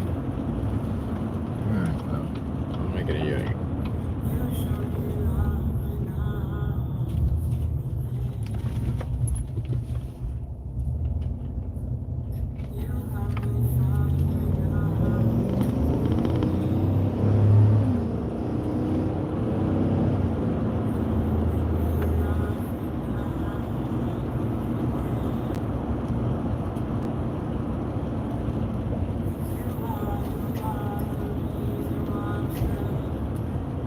Don't tell me that's an MTO over there. I'm going to be mad because the sign told me right.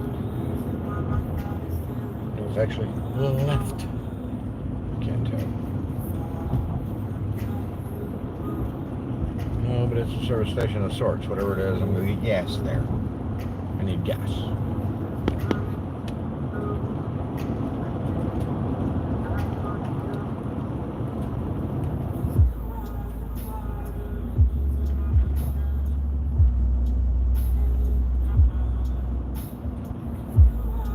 What kind of store is it? Go Mart. Okay. I just need gas. I don't care. It's an island. Alright, so no sheets, guys, but whatever. I found a Go Mart. Go Mart! That almost sounds like, oh, get my feet all wet.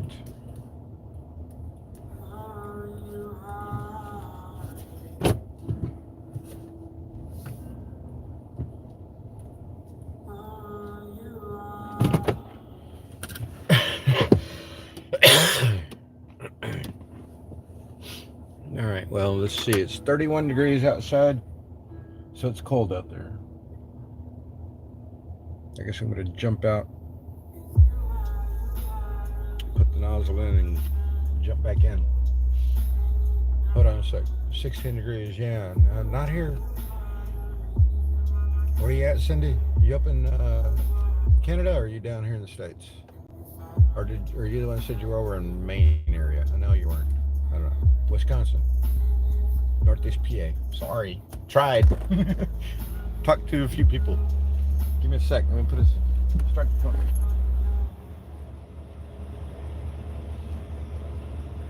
When you switch to Metro by T-Mobile, you can save more than before on iPhone. And right now with Metro, you can get iPhone 11 on us. It's not winter without the family building a snowman. The Metro iPhone 11 dual camera system with ultra-wide lens, I can capture every moment. Hey, don't forget the hat. Switch now and get iPhone 11 on us after your third monthly payment. Only at Metro. No other prepaid provider offers a free iPhone 11 when you switch. Limited time offer in store only. With all rewards, $60 plan, 90 days. See store for details.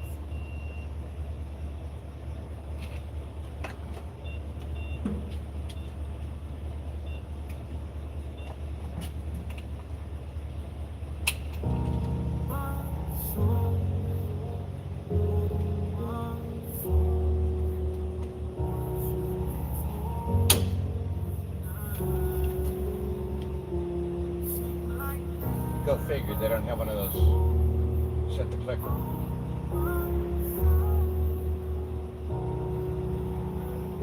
So I have to stand here and hold it the whole time. Wait, hold on. But I'm actually going to go inside the store and try to find something. I've been meaning to do to the truck, I just haven't done it yet. I hope you guys can hear me.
Horrible gas mileage right now.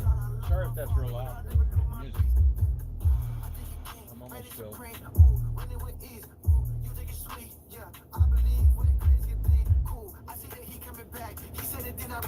I got this thing in the bag. You go and laugh. I won't be doing it last.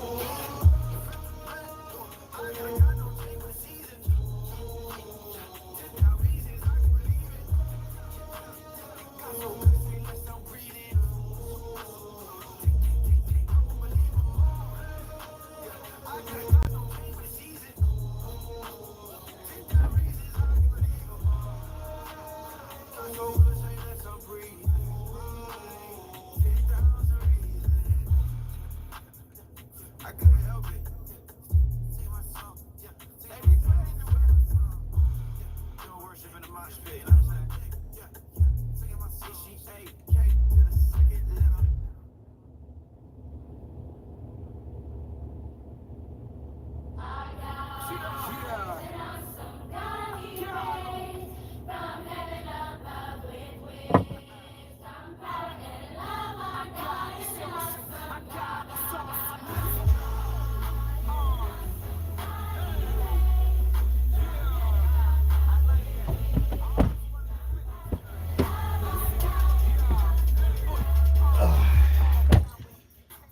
Sorry, I didn't leave it up that loud.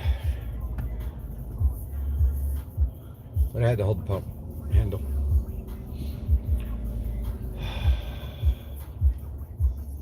I'm assuming they're open, but I think I'm getting horrible gas mileage. Yeah, horrible gas mileage. I think they're closed. She's still in there idly.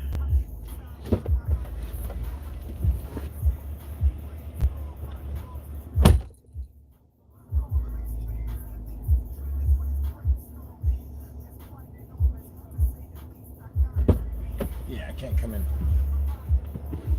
Ugh. I'll look at a different location. What I want to do is I want to get a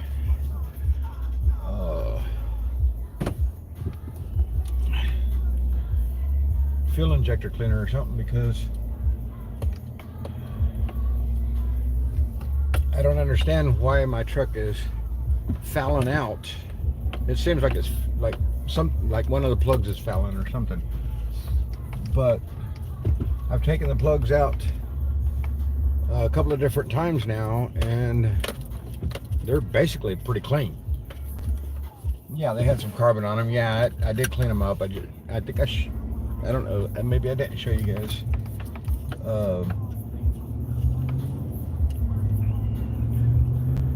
But no one plug looked different than the others. They were all burnt the same, I guess you could say.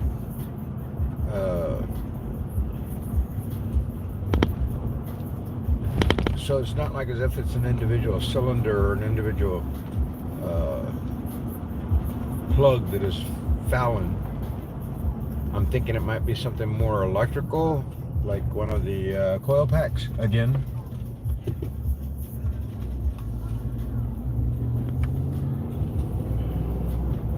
I mean, I know my check engine light is on, but that's been mostly because of that broken louver on the front of my grill.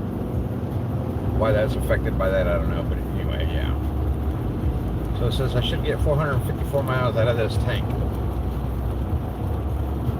But I'm getting worse gas mileage than the average of my vehicle from day one. I normally get 20 to 24 miles to the gallon on the open highway. And I'm probably 5 to 7 miles per gallon short on that right now. I'm only getting 17.4. I should be getting much better gas mileage than that. I'm on open highway. I'm not like racing around people or anything like that. Basically just holding steady speed. But I've noticed, like some days I'm getting 21, 22 miles to the gallon. Some days I'm getting 18 miles to the gallon. I don't get it. I don't understand. So there's something in the vehicle that's fouling, and I don't know if it's a fuel injector or if it's an electrical problem. After looking at the plugs, I would want to say that it's more of an electrical problem, but that would show signs on a bad plug as well. So I don't know. I don't know. I've replaced the wires. Well, did I replace them all? No, I did not replace them all. Maybe that's something I needed to do, because I have the rest of the wires in my trailer. I had to buy a whole package of wires for one wire, so it was a $100 bill for one wire. It was necessary at that time. Maybe I need to go over to AutoZone and have them check engine light again. Maybe to give them new insight as to what it is that's fouling on my vehicle, and I can replace it quickly. Walmart, Lowe's, Staples. Getting some rest. Woke. That's all I read. It's shameful. Well, thank you all for still being here, guys. It's 2 o'clock in the morning on the East Coast. I've averaged 18 to 20 of you guys. McDonald's grossness, yes, definitely. Though I got reprimanded for that the other day. So when I woke up Wednesday morning, I believe it was Wednesday morning, Yeah, when I woke up Wednesday morning, when I stepped out of my trailer, not whenever I woke up and got out of bed to get dressed, when I stepped out of my trailer, no, mind you, nothing out of the ordinary happened. I didn't fall, nothing like that. My back started hurting. I've experienced these pains many times in the past, so it was no surprise to me. It was more of a surprise that it came that early in the morning, right then and there. Having not done anything the night before, of course, to aggravate it or cause it to, other than sleeping. So my assumption is that's where the problem came to pass. So I've got horse pills, hardy hard. I've got 800 milligrams of ibuprofen for this reason. I've got some Flexeril muscle relaxer for this reason. Can't take a full 10 milligrams because it will knock me out. Half a pill, I can survive on it. It's a little bit difficult, but I can manage to make it through the day. So I wanted to take that 800 milligrams of ibuprofen, and it advises always, and I know better myself anyway, not to eat on an empty, or not to take that pill on an empty stomach. Again, not trying to rationalize, but yeah, I do have an excuse.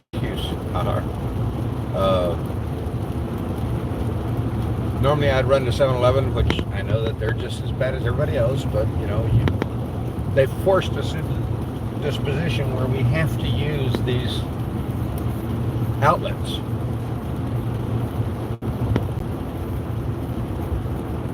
The conglomeration of everybody through the years has now reached, quote unquote, the upper echelon until the bigger companies start buying these bigger bigger companies, something like that.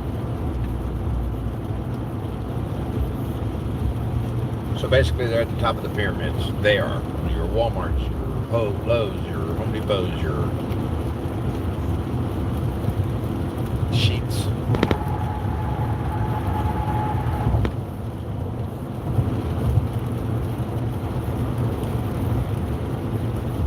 So in order for me not to have to get out of the vehicle to go get something to eat, to put something in my belly, I took the easiest route, drove through the drive-through at McDonald's.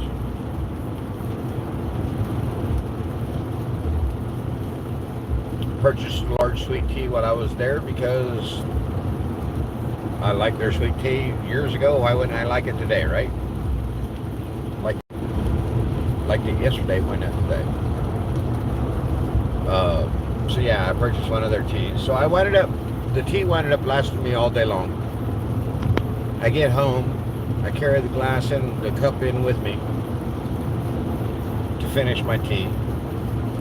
And I set it down on the table in front of me, and lo and behold, there on the side of the cup reads something Cardi B and something else.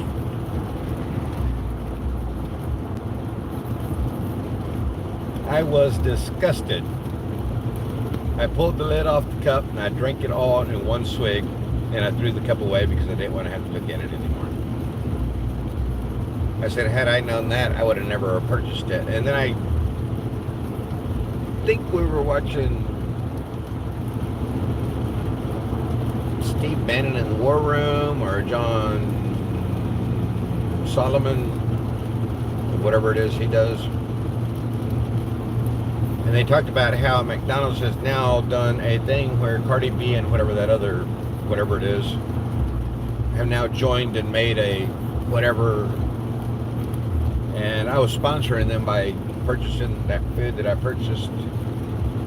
And now I'm carrying around their name, advertising them all over anywhere that anybody sees my cup.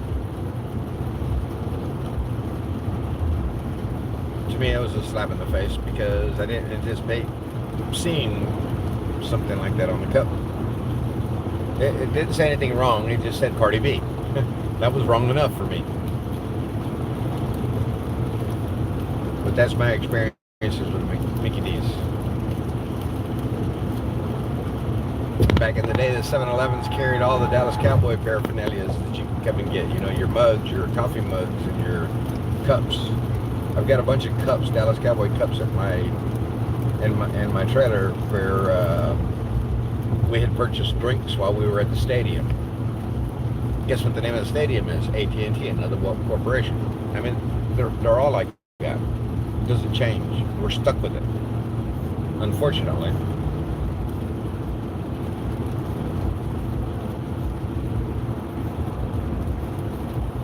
To me, that was their end game. Their goal was to force us into having to use them, not wanting to, and them being loaded up on everything China.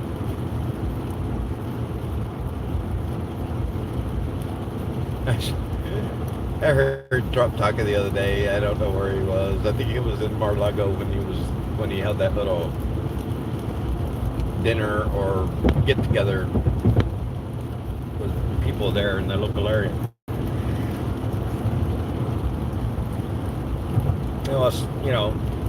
Yeah, something about the China virus. Well, that's what some people call it. I just started laughing. He's so harsh about that. I've called it the China virus ever since he did. I spell it China, Chyna. China. Yeah. To me, that's funny. So I'm down to mile marker 110, so I still got 108 miles to go down this road. We might be looking for a rest area soon. FYI. I didn't get any coffee there because I can't. I don't think I want to drink any more coffee because I'd like to maybe try to get a couple of hoodwinks in. There is a truck stop coming up and down the road here. I can pull into one of them, but they're usually illuminated too brightly, and it's harder for me to sleep there. Granted, I can cover everything. I know I can. I have blankets in here, for goodness.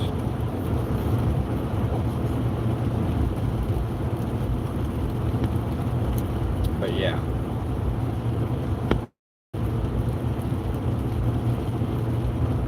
I guess getting out and getting gas tired me out. I don't know. Exit 99. Rooms from 59. $60. $60. My front seat in my truck is worth at $60. Just sirree. Oh, people are going to bed, falling asleep. Are you? No, I'm headed there, but no, I'm in West Virginia. I'll be traveling the whole length of the state of West Virginia from top to bottom, pretty much, to get down to Kentucky, or to the area that I'll be turning to go due west again, because right now I'm headed southwest.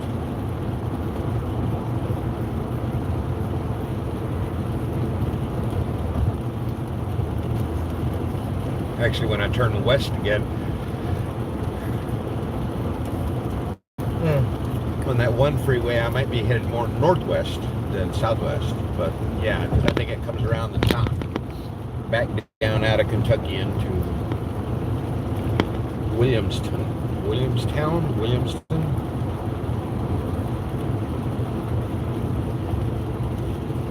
It might be Williamstown. I don't know. Let me see.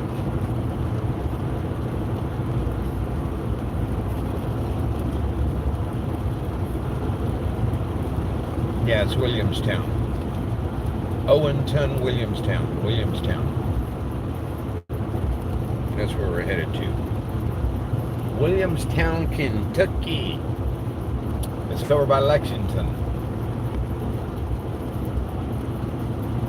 So that's I think 100 miles that I had back across that one. Let's see.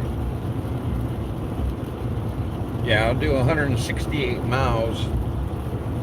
Basically due west, but it's showing me west 64 and north 75. Like I said, I think we're going to be going northwest for a while. But it's 168 miles to get back towards I-75 north.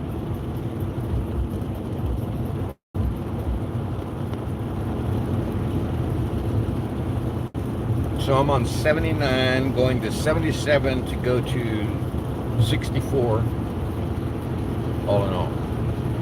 WVU Jackson's Mill. So did we go through Morgantown? Yes, Williamstown, thank you. Kentucky is beautiful.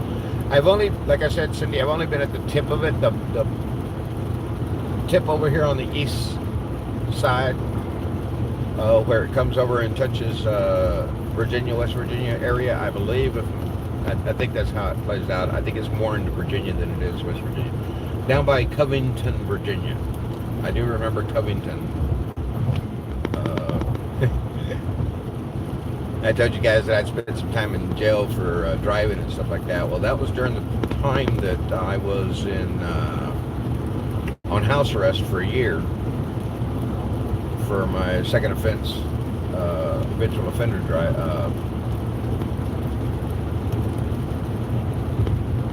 ticket.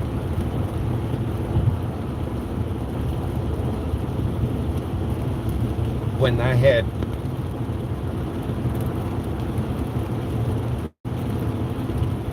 I was in jail serving my time, staying in the jail on work release, I'd come back to the jail every evening. When I was doing that, they had given me a quote unquote, with good days I would get out X day. Basically I was gonna get 6 weeks, get off 6 weeks early. So we'll say I had to go from November 1 to October 31. And instead I'd get out 6 weeks earlier, which would put me back into September 20th, we'll say. Just trying to be easy with the numbers without trying to think too much. Well, so September 20th, I thought I was free. I thought I was good to go. And that weekend was the weekend that they were signing up kids for, I think, yeah, it was fall baseball. Yeah, because it was in the fall. It was the last day for kids to sign up for fall baseball, and Frankie and Chris, all my kids played baseball. Heather and Haley didn't continue with it, but they loved playing it whenever they did. They only did it as T-ballers, never got any higher than that. But anyway, so we ran to the park. We signed Frankie up and everything. As a matter of fact, that was the year I wound up coaching Haley in T-ball. I was coaching Haley in T-ball. Frankie was playing in minors, or in majors. It was his first year of majors. And Chris was playing in senior league, and so they asked me to coach that team as well. So I was coaching a senior league, which is the top part of the front row little league, and I was coaching the T-ballers, which is the bottom, as they rise through the ranks. So basically coaching from one extreme to the next, per se. It was fun though, guys, don't get me wrong. I enjoyed all that time I got to spend with all those kids. It was just so much fun teaching them disciplines, and maybe some of the things that they weren't receiving at home, maybe they were able to get through me. Maybe, I don't know, maybe I touched one of them, I don't know. And he became a better child. I don't know that. But I always enjoyed coaching the children. I started coaching Frankie in T-ball. Basically coached him all the way up to the majors. Once he got in the majors, I let the coaches that had been there for a while continue to teach him. That way he would learn. I'm not going to say the antics of somebody else, but he would learn another way of somebody coaching. And I had no problem with that. During my coaching years, I had problems with some of the parents because of the way I coached, the way I disciplined, and the way I did things. They weren't used to that. They were used to their child being one of the better ball players, and he played all the time, never sat the bench. So here I've got this senior league team So they've been playing for a few years. Senior league is 17 and 18-year-olds, I believe. Maybe it was 16, 17-year-olds. 16, 17, 18. Something like that. So you know I had my hands full with those kids to begin with. But then I had to deal with their parents too. Well, I had told the children from day one, children, I mean, they're kids. They're young men, but they're kids. So I had told the children, everyone would get a start on my team. Which means that every one of those children that were there would get a bench, would be a bench warmer at the beginning of a game. These are kids that have started all their games, all their lives up to this point. The parents felt it upon themselves, took it upon themselves to voice their opinion with my ideology. So much so that one of the coaches voluntarily volunteered himself to be an assistant, to help me coach the team. Good guy, Mr. Moxie. I don't remember his first name. Good guy. And then I had another one, and I don't remember his name either. That's how I'm. Nevertheless,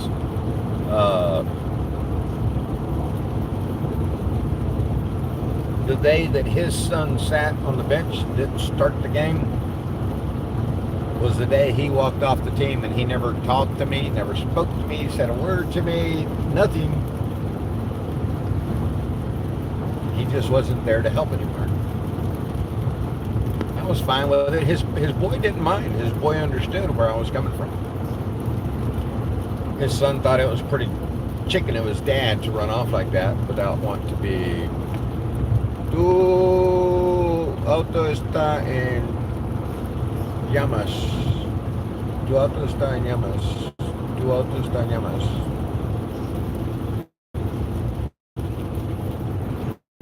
Whatever.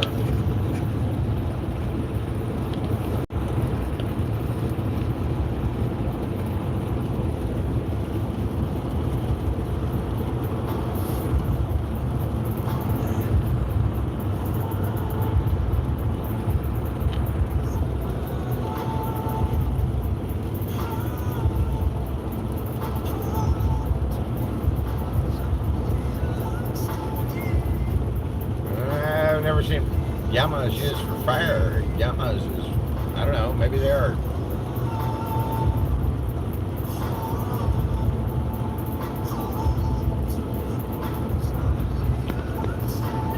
Alright.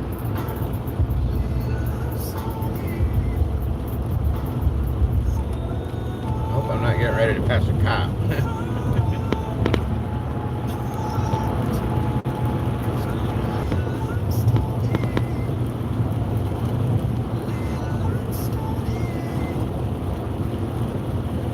So yeah, that Mr. Moxie decided he didn't want to coach with me anymore because he didn't like the way I did things. I didn't care.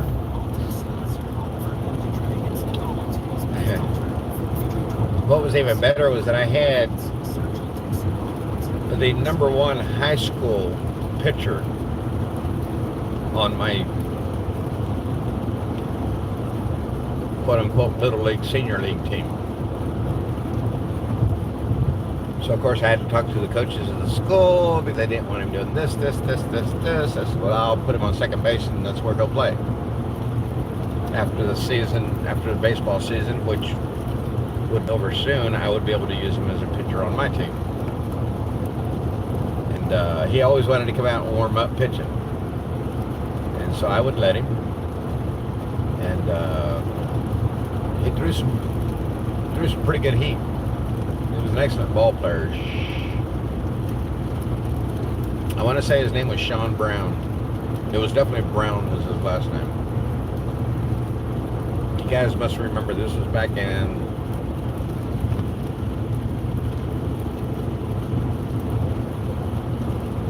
2006, 2007. It's been a few years. I think it was Sean Brown was his name. And he was a very good pitcher. And like I said, I was fortunate to have him on my team. So that was pretty cool. And all the other teams were afraid of him. They didn't want to bat against him because he pitched very well. And he actually hit the ball pretty doggone good too, because he hit me a home run one time. That was pretty cool. Yeah, I enjoyed that time with the kids, you know.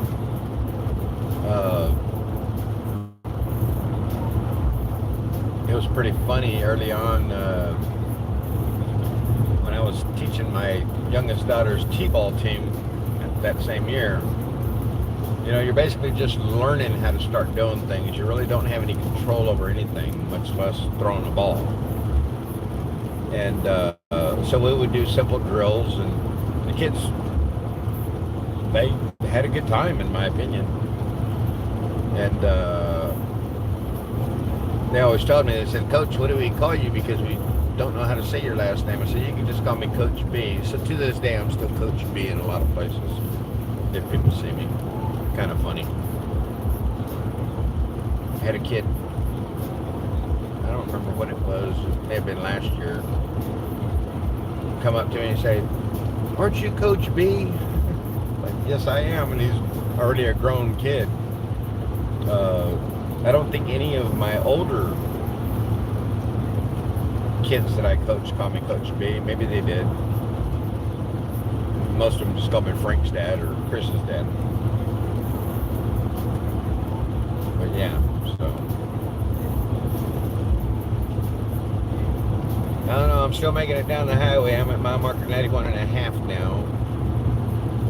I haven't seen a rest area. Don't know if there's one coming up anytime soon. But just so that you guys know, if one does, I'm going to be pulling over, and we'll probably shut down for a little while, and then I'll fire it back up when I get on down the road. That was a play on the door song, in case none of y'all caught that. Stonewall Resort, Roanoke.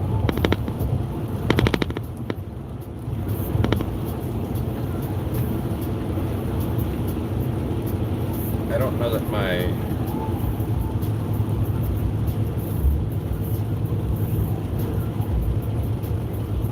truck is running any better, but it seems to be. Still no better on the gas mileage. Well, I wanted to get some seafoam injector cleaner, see if that helps. I should have grabbed a can while I was still in town. Didn't think about it till now because it's running horribly. And my gas mileage is horrible. Horrible.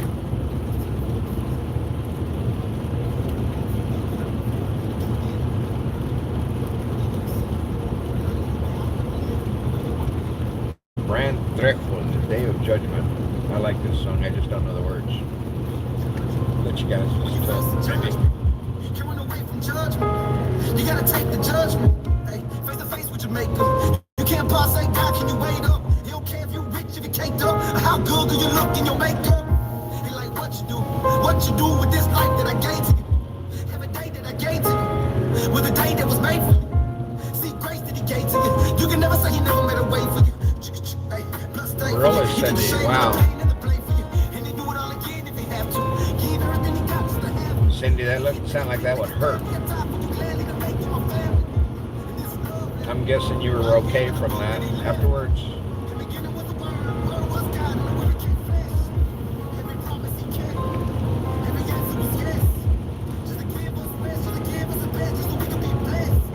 Yeah, I can imagine. Well, I guess there was no permanent damage done from that, because I know that, you know, back can definitely hurt some things.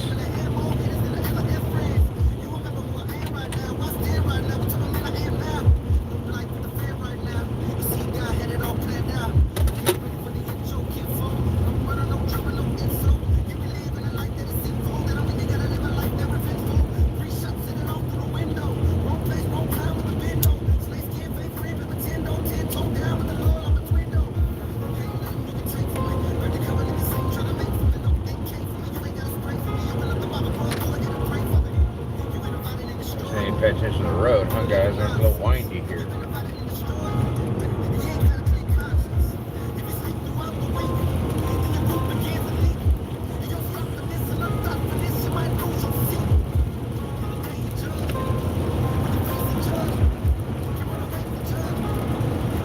Country roads, take me home. Well, that's good. It was a mistake on your part, but you know, those are the hard lessons that some people need to learn or have to learn. And I understand it was none of your fault. I mean, you were only a sixth grader, so what was that, like 12 years of age, something like that? And I don't know. To me, definitely it was your mistake, but at the same time, it wasn't your fault because I don't think that you were taught any different or better about it. That's the way I perceive it anyway. If somebody were to have an accident like that, it was definitely your fault, but at the same time, you can't really be blamed for it, in my opinion. That's the way I feel about that. Oh, look at that. Rest area 1 mile, guys. I just lit a cigar. I feel okay. I don't know how far till the next one. Maybe they'll tell me right before I get there, and I can make a determination on whether or not I want to continue down the highway. The boy apologized. I'm sure he did. I bet he felt really bad about that. Makes me feel for you because my son was a catcher, Frankie, and he was pretty good at it. He did it. It began at an early age. Pretty much as soon as they were able to put kids in catcher's gear, I put him in catcher's gear. And there we went. Man, it doesn't say where the next rest area is. Should I keep going? Yeah, I'm going to keep going. I'm not that tired. I'm tired, but I'm not that tired. I probably should have stopped. Probably won't see another one for 100 miles. Or whatever. Not that big of a deal. It almost looked more like a truck stop than a rest area. I didn't really see any cars in there. I only saw trucks. Truck trailers. It's a little bit loud, like wind noise. It's because I'm smoking a cigar and I cracked the window. The back window, but I cracked one. So that might be some extra noise you might be hearing right now, road noise, white noise, whatever you want to call it.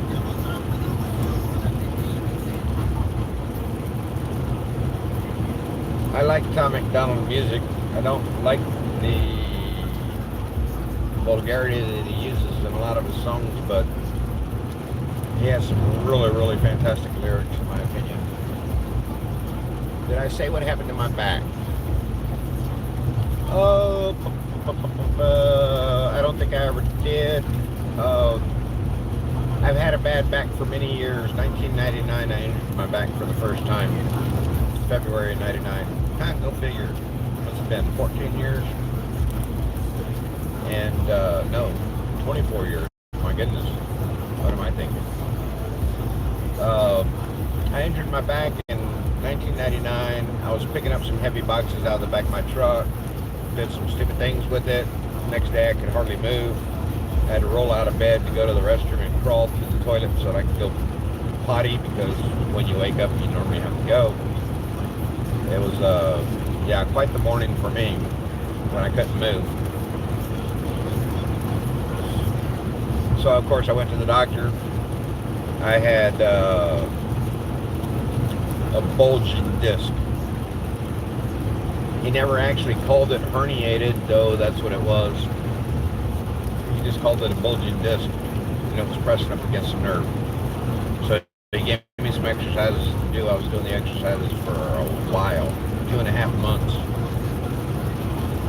before I finally got some semblance of movement, actually. I remember my brother wanted to use my truck. He needed to use my truck. I'd gone to work. He needed to use my truck, so he left me his car. We had this little bitty Mitsubishi Eclipse. And I was walking around, making sure guys were doing everything they needed to be doing. And lunchtime came around and there was nothing there to eat, so I had to go out and get something to eat. So I went and hopped in my brother's little car, drove it in town, got something to eat, came back, went to get out of the car with the food, and I couldn't pull my legs out of the car. I felt like I was crammed inside the car. I couldn't pull my legs out. What an experience that was. I had to have another grown man actually pull my legs out of the car for me so that I could get out. But, so yeah, I dealt with that for 2.5 months. Then I went back to work.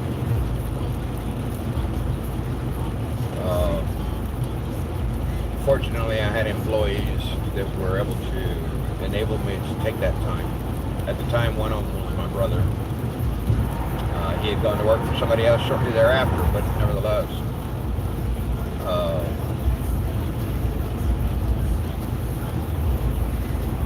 So through the years, I've continued to have the back problem from 99 to 2010, basically. And during those 11 years, I came to find out that I only had one good disc. I have, I forget the proper term for it, but it's a deterioration of my discs going on in my lower back. So from T11 down to L5S1, I have one good disc in there, and it's the L1, L2 disc. That's the only good disc I had in my back then. All the rest of them were deteriorating, which could have been creating spinal stenosis, but they couldn't find any spinal stenosis, though that's what they kept calling it, because I had pain and they couldn't understand why. So in 2008, I believe it was in 2008, it was in 2009, I was coming down the mountain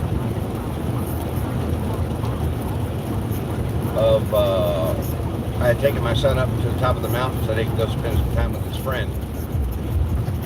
And when I was coming back down the mountain, it had snowed like a foot, maybe a little bit more, and this plow truck was coming around the corner at the same time I was getting to the corner, and he was moving. So I immediately pulled my truck over to the right-hand side as best I could, because he's coming up in the middle of the lane. I wound up putting the two right tires in the ditch.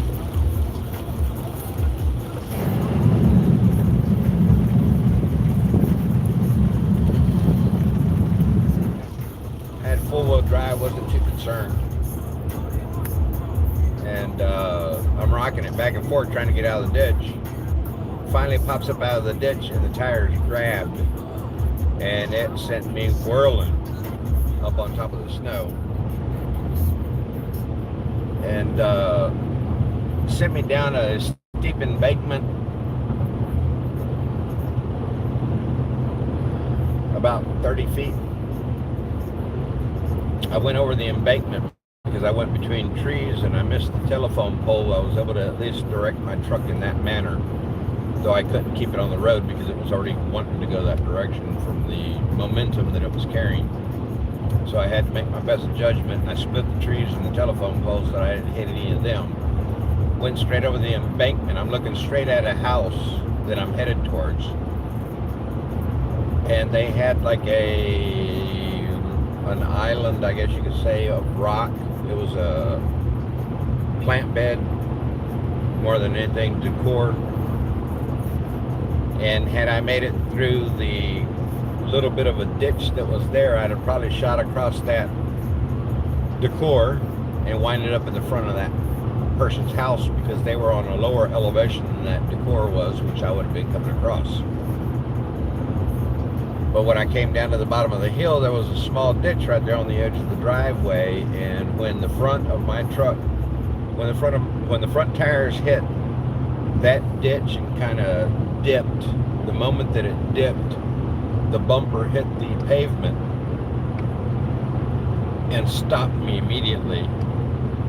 even though I was in my seatbelt released me enough to where I bumped my head in the top of the truck, in the roof of the truck, at the front end, in front of me, my forehead more than anything.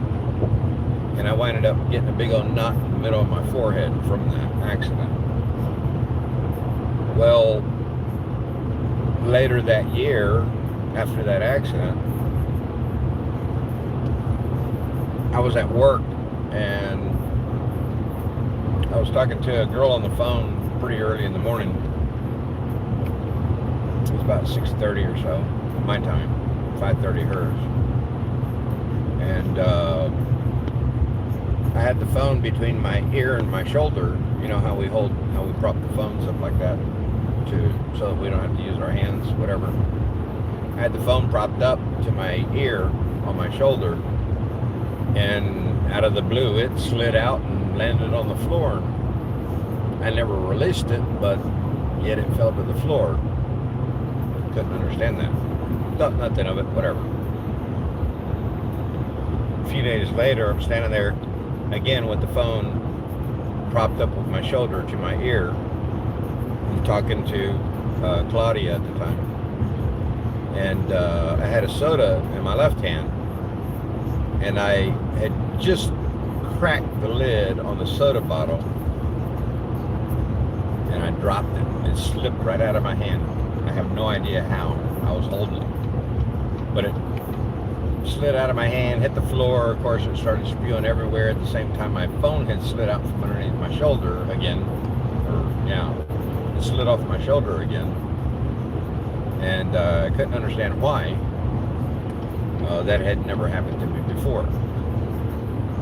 Right after these occurrences, whenever I ended up losing my job, well, they were planning on covering me on my insurance for the next 6 weeks, as well as my paychecks.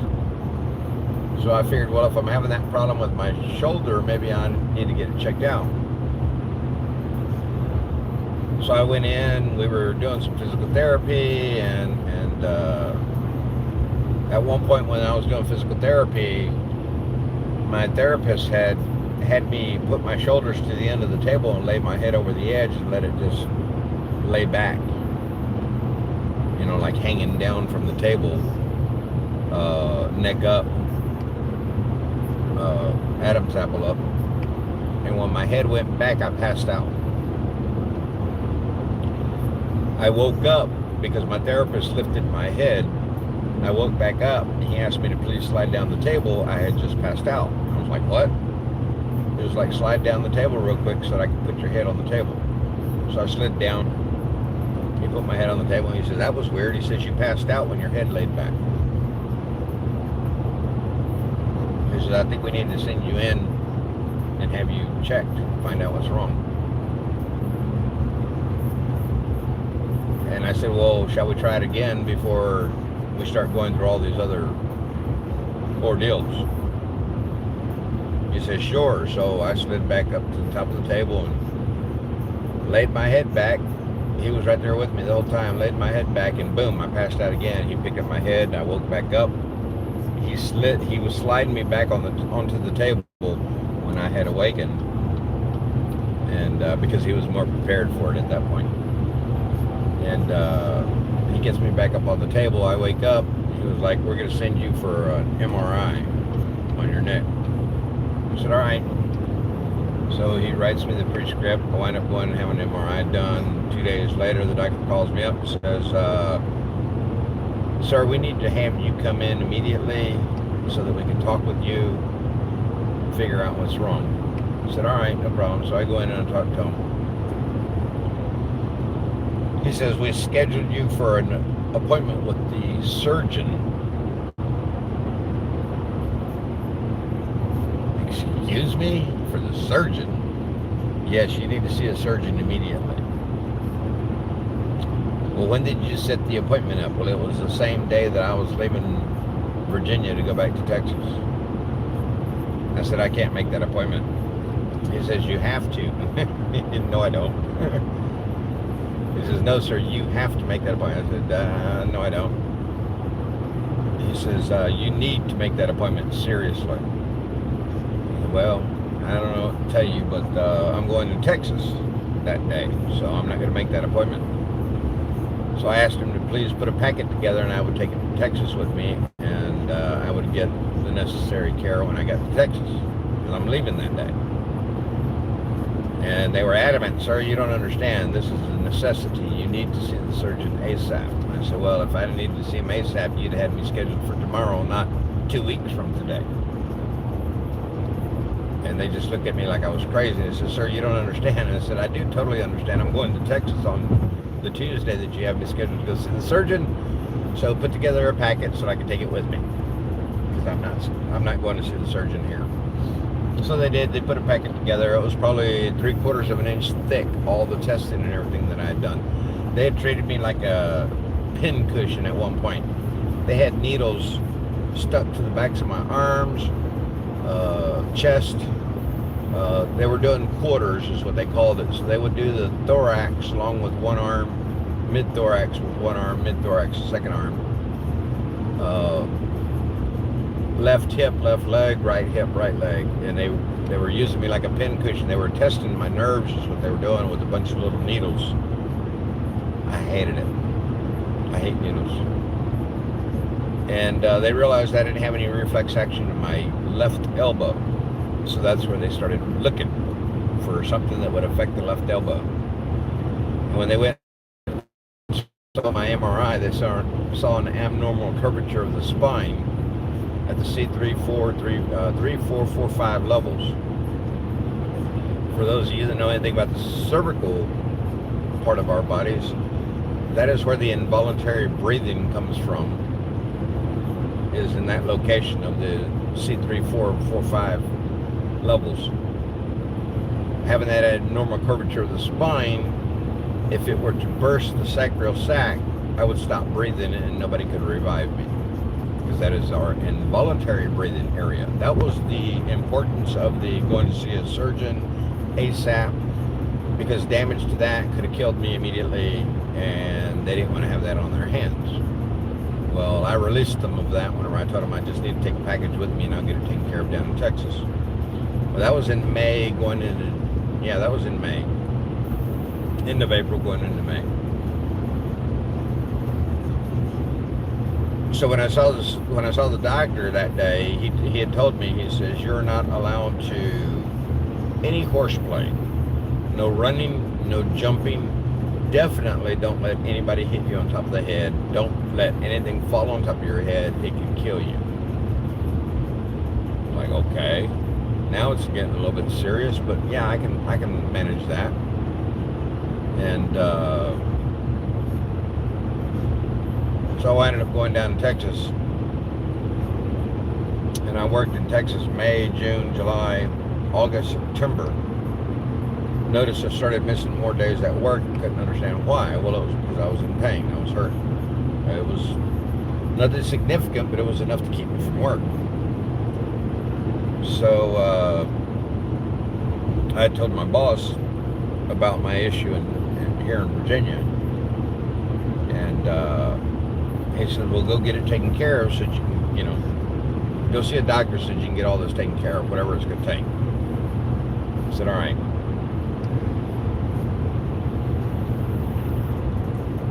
So the doctor starts all this crazy testing that I've already gone through here in Virginia.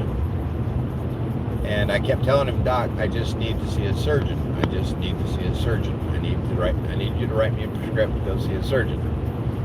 He says, I can't do that without going through the process. And I was like, yeah, whatever. So here I am taking the prednisones and these pills and that pills and whatever.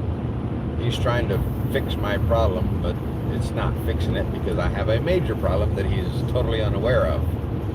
I'd asked him to send for my MRI from Virginia. I couldn't find my MRI disc that I had taken with me. Everything was still scattered everywhere, per se. So I found it later. But anyway, so I asked him to send for it. He never did. So he finally decides to go ahead and write me a prescription for the surgeon. So I go in to see a surgeon. He says, well, where's your MRI? And I said, well, I told the last doctor where to get it from, if you want to get it, It might be just a hair over 6 months old at this point, but it still should be good enough to show you what it is that you need to see. He says, okay, I'll send for it. I signed some paperwork so that he can get it, whatnot, whatever. That was on a Thursday. Tuesday afternoon, I get a phone call from the doctor's office, the surgeon's office, and he says, I need to see you ASAP. We have an available appointment at 9:45 tomorrow morning, or you can have a 2 o'clock in the afternoon appointment, but you'd have to go out to Katy, which is about 25 miles out from where I live. And I was like, what time is that appointment tomorrow? He says 9:45. I said, I can be there. He said, all right, cool.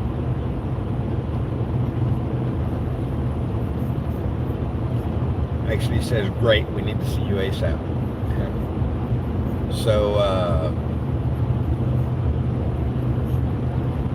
I arrived at the doctor's office at about 9:30. My appointment was until 9:45. Well, at 9:30, when I arrived, I went and I signed in. I sat down. The lady came to the door, called my name, put me in an exam room immediately. At 9:35, I was in an exam room. Mind you, my appointment is at 9:45. So at 9:35, they had me in an exam room. At 9:38, the doctor walked in. Who's ever had a doctor walk in on you before your time for your appointment? I felt a little bit special at that moment, knowing that the doctor was there so quickly after I had arrived and before my appointment, the time for my appointment. He comes in and he looks at me and he holds up two fingers. You got one of two options. Pulls one finger down and he says the 20th, puts the second finger up and says, or the 30th. And I said, for what? He says, you have to have surgery right now. And I think this was the 16th or the 15th of December. 2010. So he says, you need to have surgery now. And he gives me those two dates. So we can do it on the 20th. He says, you do realize it's 5 days before Christmas. He said, it doesn't matter. I don't have any family here anyway. I'm going to pretty much celebrate by myself with my girlfriend. And he was like, well, if you're sure. And I said, yeah, doc, if I need something done, I need to go ahead and get it done now. I'm ready. He's like, all right. So we scheduled it for the 20th. It's an evening surgery because he was so busy all day, but he wanted to get me in, so he was planning on staying late if I accepted that time slot. So at 6 o'clock, I was supposed to be there for surgery. 5:30, I arrived for prep. And I get there, he goes in, he does his work, comes back out. Next day, I wake up. I'm still drugged, I know that. But I wake up and I sit up in the bed when the doctor shows up in the office in my recovery room. I sit up in the bed and I was like, hey, doc, wow. He was like, what? I said, I don't think I've sat up pain-free from my back in years. I can't believe that I'm pain-free right now sitting up. He said, oh, no, you're probably just drugged up. I said, no, doc, drugs don't take that pain away that I've experienced in the past. What I'm experiencing now is pain relief, absolutely no pain whatsoever. That's unusual. I've been experiencing pain for 11 plus years now, or right at 11 years now. It was like, well, the work that I did has no correlation to the back. Like, well, whatever it was, it's definitely worked because I have no pain.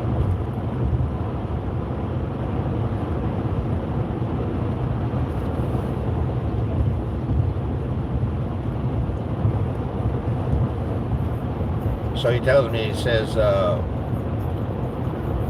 you know, Mr. Barrientos, it's hard for me to believe. Hey, Ibri, my goodness.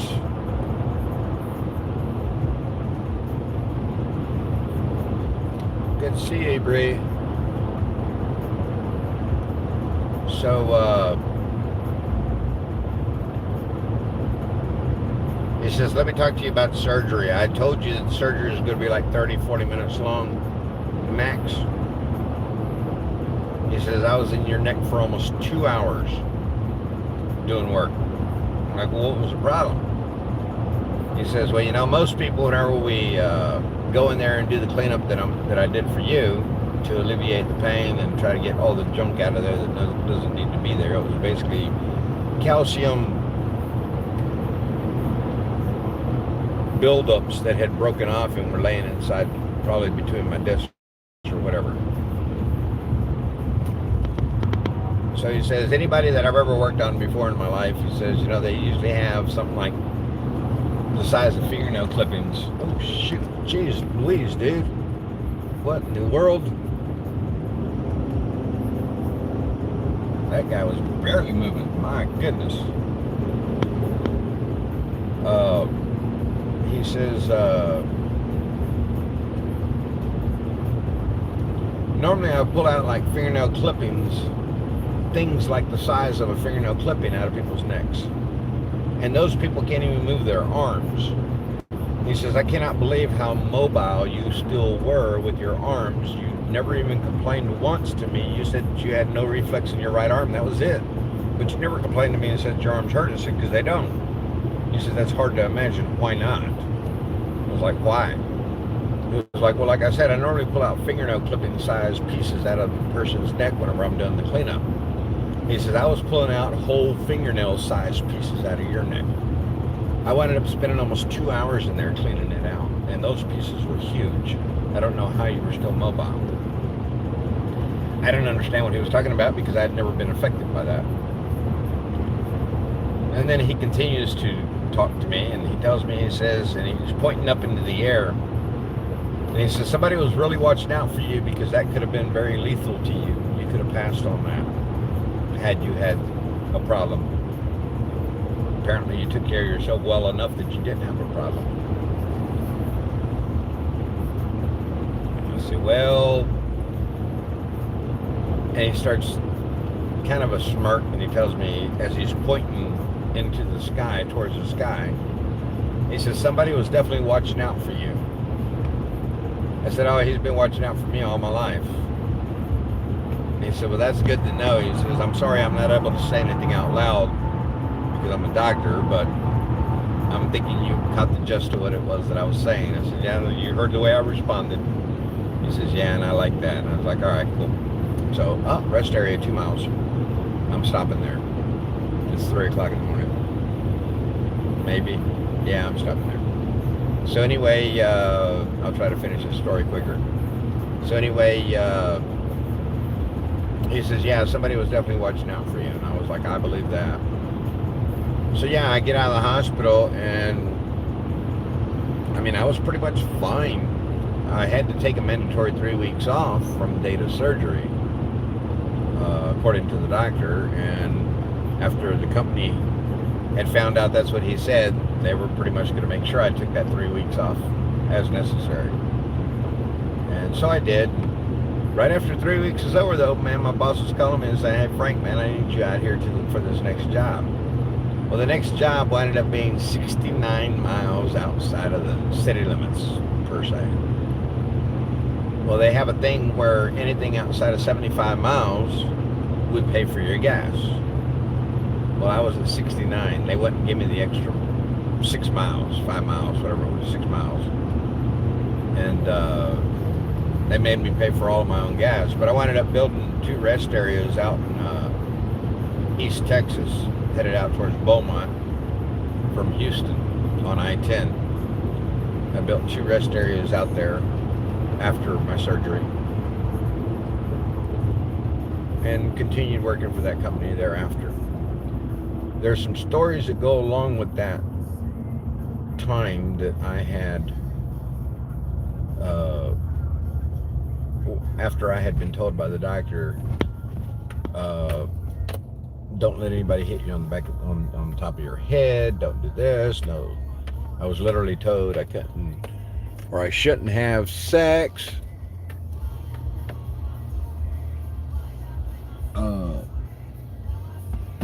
Yeah, I was told all kinds of things that I could not do. And of course, that didn't stop me from doing them. I just made sure that I was being careful about what I was doing. So, we'll continue this probably story. Ooh, frost has settled on the ground. I don't know. I don't think y'all can see it, but that's all frosty.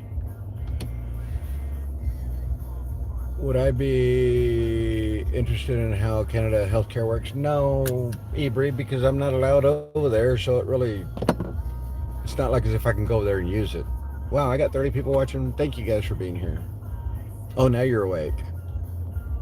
Yeah, my doctor was very good. Oh, thank you, Ebri. Still back pain on pain meds. I know. I wouldn't want to be stuck in that position, Cindy. I was stuck on pills. I was stuck on painkillers. I believe I may have even OD'd on morphine at one point.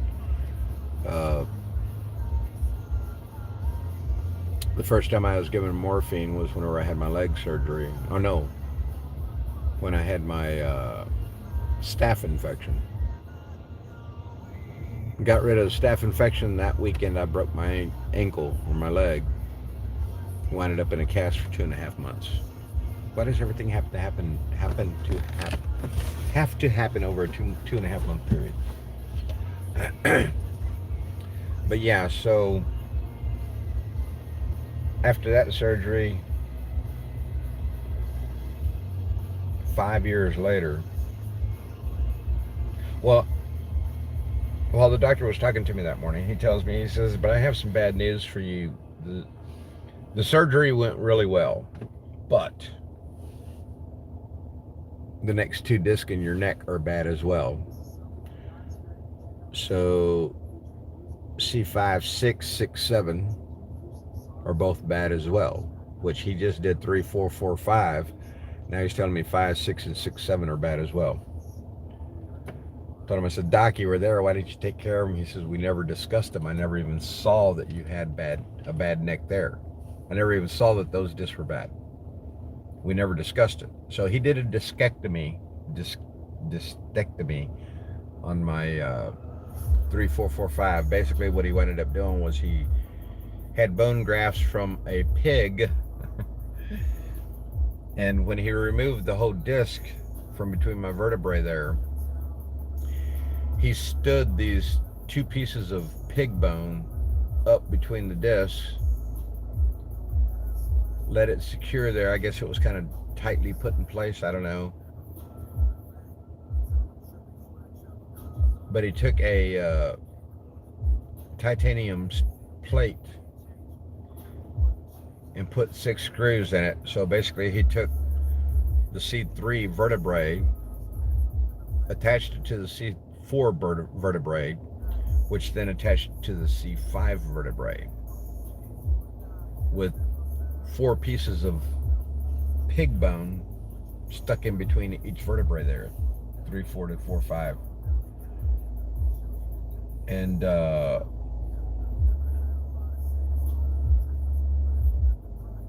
because pig innards, I guess you could say, is most like human, he told me that the bone would grow to the vertebrae and secure that way, but that I would always have these titanium plates in my neck. So I have two titanium plates in my neck and 6 screws. 12 screws, 6 on each plate.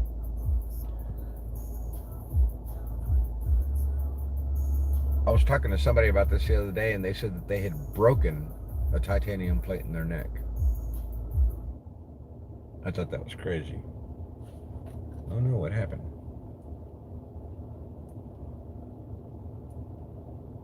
This battery died for real? I guess so. So I guess I need to put that phone on full-time plug-in like my live stream is. But I have to unwrap the cord. I found the new C2C cord. I think it came with my charger. I don't know. Bluetooth device disconnected. Well, I guess it was about the right time to pull over because my app and my music just died. My Waze app. fast charging, an hour and 39 minutes until fully charged, and it says this phone can also be charged wirelessly.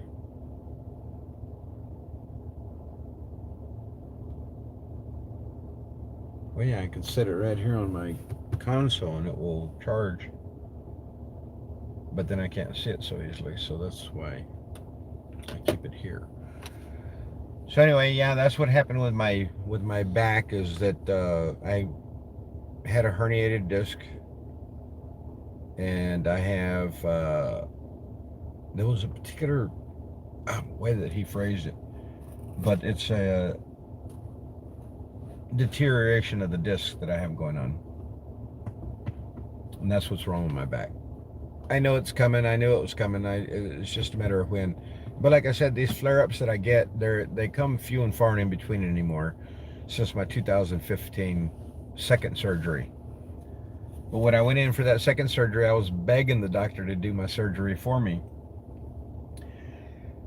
because I understood why he was talking about how people couldn't lift their arms. I had that experience before my second surgery. I was driving my vehicle basically just using the bottom end of the steering wheel with both hands as I shimmied the steering wheel around through my fingers, because I couldn't raise my arm. You know how a wheel, like we can put our hand like on the side of the steering wheel, and to go around a corner or to make a turn or whatever, you just kind of sweep the steering wheel around in a circle with that one hand. I couldn't do that. I couldn't lift my hands up to do that. I couldn't lift my hands up to push a door open in front of me with the crash bar on it. I couldn't do that. I had to back up into those doors and walk through them that way, and then spin around and walk forward, because I couldn't lift my arms. They hurt so bad. It was unreal. Like I said, I was begging him to do my second surgery. So he had scheduled me for a surgery at the end of March of 2015, after we had spoken about it the end of December 14 and the beginning of January 15. He scheduled me for I think it was a March 23rd or something like that, surgery day.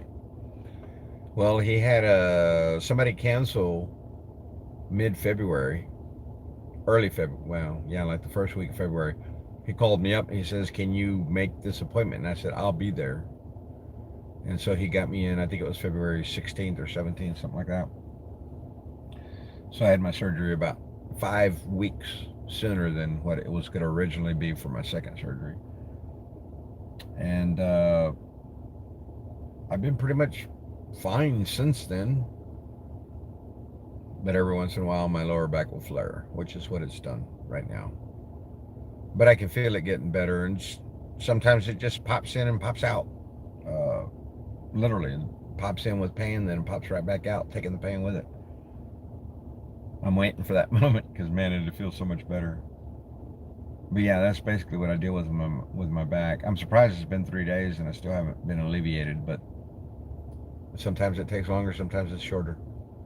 Just depends on, I guess, whatever it was that flared up.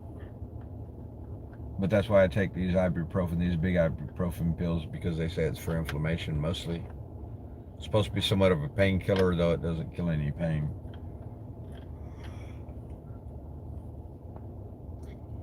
All right, so it's 3:10 in the morning. I've been online for 3 hours and 5 minutes since the other, 4 hours and 10 minutes, or 4 hours and 15. So basically, I've been live for the past 7 hours. That's hard to believe. But I appreciate all you guys being here. Thank you. Thank you for joining me as I travel down the highway. I think I want to go ahead and try to get a little bit of shut-eye. I won't sleep long. I don't know how long it'll be before I wake up. But it's usually when I travel like this and I do a little pit stop, it's usually just an hour and a half maybe, which is more than enough time for me to rest up and finish the journey. I would rather be rested now, maybe take an hour or two here, than to arrive there and then just be so tired that I don't want to do anything. So I think the best thing for me to do is go ahead and take this little bit of a nap and then wake back up and continue the journey. When I wake back up, I'll fire the live stream back up and on down the highway we go. So thank you all for being here. I actually have half as many people watching right now as I have likes, which is kind of cool. I got 26 people watching and 52 likes. Thank you all. But yeah, so I'm going to go ahead and shut down for now, guys. I'll be back probably in the next hour or two. And we'll head on down the highway and go check out the art. I'm looking forward to that. So good night, I guess, and we'll see you guys in a couple of hours possibly. Take care. Thank you all for being here. Thank you all greatly. Have a good night. Bye.